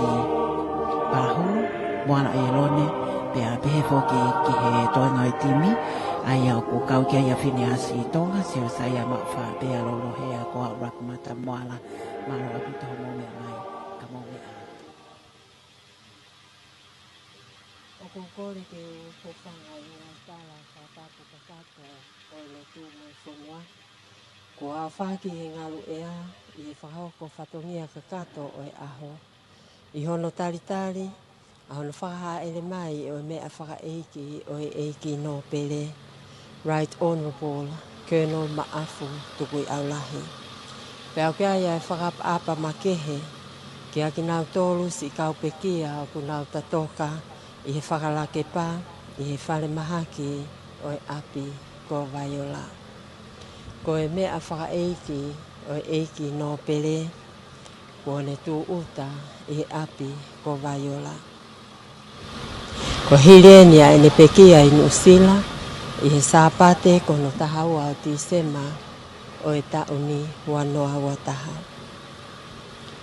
Ko hono whakaele hanga tōna mai e ni o e mea whakaeiki me he malai wakapuna fua motu ki api ko Vaiola. Ko e uhi ko paufoki ke tauhi whakakolontini o whakatatau ki he tutu uni ai potu ngā ue mo ui. O amanaki ki whahoko ai o wau kakato o e mea whakaeiki e api ko Vaiola o whakatatau ki he tutu uni ai potu ngā ue mo ui i he whakalake pā i Vaiola. Ko no pele maafu o hange koe au kumo mea i, ko e tahaia ho eki no pele a ene afio, ko e ulu o haawea lahi. Nāne hoko ko tokoni pale nia, ko minista o e potu ngau e whonua mga he koloa whakae natula, peheke minista ki he kautau a ene afio. I haawea lahi, o kuiai ai eki no pele maafu, eki no pele vaea, ik no pele la vaca, ik no pele tu vakano, ik no pele la sike, ik no pele fila kepa, tamo eki no pele fohe. Aia koe ulueni o haawea lahi. Kuone tōtau, pea kuone tu uta i tonga eki, pea kuone ihe api ko Vaiola. Ihe mea taha o eki no pele o haawea lahi, no pele vaia, ko e whoki mai e nia mea whakaeiki ka hono whare o kunau i Aukalani New Zealand. Pea tu uta whaakia i haawea lahi ke whakakato honau whatongia ki whamiri, siasi, pea moe whonua. Kua mau maari e haawea lahi ke talia e whatongia ke ulu o haawea lahi i he tu uta mea whakaeiki i he ahoni. Ko e kotoa ngai whatongia o e whonua, ke whahoko kotoa ia i he mea anga ko ngokie, pea ki he holo wakaua, a siasi aho fitu i piula, pea toki i whakakato ki he huelo, langi ko huelo hangai toke lau i toko mololo i he tu i loko mana. Ko awao kakala i tāniti, pea filifili o unuhi, ai kakala tupua mo laulo taha o mea anga ko ngokie. E alaha pea manongi o ne kau ki he alofi o e hau. Ko e howania i he whare mahaki i Vaiola, ko tu uta mea whakaeiki pea o kutartaria, toke tā ana a kau ola, ma kau whewhine, whahoko ai whatongia ki he mea whakaeiki i he api ko Vaiola. Kau whataha i he whahoko whatongia e howani, pea mo koaneti kano ngataa ke hoko atu ai whatongia. Ora vito brevaka haviri. Havea tama pea mo hafoka tupe mua ke mau whamarumaro atu e ngā hi tarawhatapu. Le kamata ki e whatongia whawhatokitoki o e aho. Ka kono taritari koia e tūta o e mea whakaeiki o maafu tuku i amlahi. I hono whaha ere mai mei Aotearoa, mei Nusila, o tūta i Whamotu, pea ne ia e tau mātu a whawhatongia i e ahoni ka mā Urakimata, pea mo Mirialau whahoko mai e whatongia koia mei Whamotu, o whai whanonga mai ai i he hala tāu whā, o tau i heni ai i he wharamahaki Vaiola. Ko e whakakatoeni i he taimini a e ngā ue koia e potu ngā e mo ui. Hange pe koia mou mea i, ko huia ko e ngahi tūtu ni whakatangata koia e potu ngā e mo ui, ko e ngahi tūtu ni whamamanaria, pea ko pau ke whahoko ai ngā ue koia i he howani. Ko wakai atu ki he nihi koia ne nao mui mai i hono whaha ere mai e mea whaeiki o Lord Maafu, o mea heni a e paremi a Tonga, kua kawa meiriku. Ka mā hau eiki, te pehe whoki haa tahi whanua, haa whaalunga Tonga, ko e ngahi kawha ai mātua mo e whina mātua mei he tofia ko ia o maafu toko i awahi ko e kaunga mui mai i ona whaha ere mai o e mea wha e ki bea ko e whatongi a eni ko wao mai ki heni ki Vaiola ko e amanaki eni ke whahoko aho no whahi whokoia e mea wha e ki mei he mea lere ne whai ai hono whaha ere pea e toka heni whakataini pe i he wharemaha ki Vaiola i e wharemate pe ko ia e wharemaha ki ka ko e chapel pe ko e wharelotu heni i he wharemate o amanaki ke toka ai a Lord Maafu i hangahi aho ko e whatongia ko ia me he mea anga ko ongo kie o iai bea e whotutu ki ai a hawea tama ha whoka bea mo e ngahi kawha bea behe whoki bea mo e ngahi whailotu ko e ngahi ouwau whailotu e tau hoko atu pe i hangahi aho i hangahi taimi mei he holo wakawa pea mo e kainga lotu ko ia siasi aho fitu Seventh Day Adventist ka ku whainga maari lere pe tau ngahi mea ngā koe o te tau pe i he tau letio mo e tau pe siko ia i he Facebook a te tau kau whataha i he ngahi hua whailotu mo e whamawai ko ia mo Lord Maafu toko iau lahi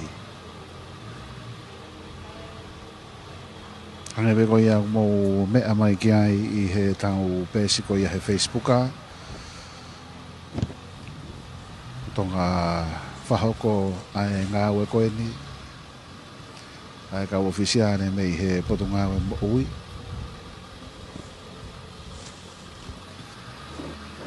i he taimini u kai ke iai ha whotutu ki he tau pokolama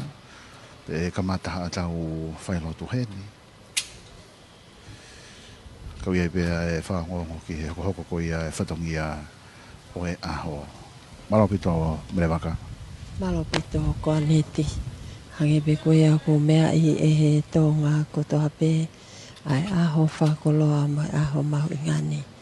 Aho no tartali o e eiki no pere. Eiki no pere maafu tuku i aulahi. Ki tonga eiki ko ne tu uta i ahoni. Pea kosi longo pea ai tawanga ai a hufanga lupe o tui loko mana. Ko te ngihia e pikia au nau e ki no pere mautofia. Peheke ngahi potu ngawe na e malmalo e ki no pere. Ai potu ngawe whanua mo ngahi koloa whakai natula. Ka e pehe foki ki he kautau a ene afio. Ki no pere ma afu tukui aulahi. Ko ne tatau mai i ngahi whatogia ko toa pēo kune whakahoko. Ke whanua siasi ka umaafoki. A hono kainga ne naulau kau aki. Ai eiki no pere i ene tauhi a hono kakai. I he ahoni ko tengi ai. E he kāinga o eiki no pere, kāinga, family, pia moi whanua, kai pehe ke he siasi. I he tū uta e mea whaka eiki, i he ahoni, i tonga eiki. Ke whakakato ai ngahi o wau, moi whakapa ke te ia, pia to koko atu ki hono te rio. Hage pe koe au ko mau mea i, ko ngai whatungia ko toa pe ki he whare maha ki Vaiola, ko uhi, ko ngai whakataptapu i ko ia i he COVID i tāhiwa, pea ko pawai e ngai ngau e whakakolontini e whakahoko. Pea to koko atu ki hono whakakato au no ngahi i o wau. I he lolo tongani, ko tu utai ai mea whakaeki i he api ko Viola pe au amanaki ke whakaele maia ki he au amanaki ke whakaele ia ko uhi ko ngahi o wau ko toa pe mga whatungi ai potunga mo ui pe hakaka kato ia e tok hoko hatu ki he mea anga ko ongo kie kai pehe ki he holo wakaua whakato ai a ngahi whailotu pe a toki whakato lewa ki he langi ko huelo hangai toke lau i he tui loko mana ki toko mololo tukuangi ai whainga maari koe ni ki a koa neti ke ne hoko atu. O ia koe mea koe ngahi whatongia makehe mi heni mi he api ko Viola pia koe whakai koe ki si ngahi me kia whai whatongia ke hona ngahi whaniri te tau o te pe mi heni mi he api ko Viola ka tau toki whelonga ki hoko atu e ngahi pokama makehe ki mea whai ki koe a maafu toko i taulahi ko kai ngata pe me he api mea nga ko ongo ki e ka pe foki ki horo wakawa ai sia si aho fitu ko e ka fu fatongi ko ia aho ni me he whenga a ki whataha ai komsoni whamafora rea atonga pe mo e tau letio Well, fit point ni mai whae maa mo tau best Facebook a Broadcom FM Broadcasting ko e hoa ngā ue mre waka haviri ko au konet kanwata a mo e timi ko ia mei Viola ta tau atu e fua whatongi a ka tau toki whelonga ki marawitu mo mea mai ka mo mea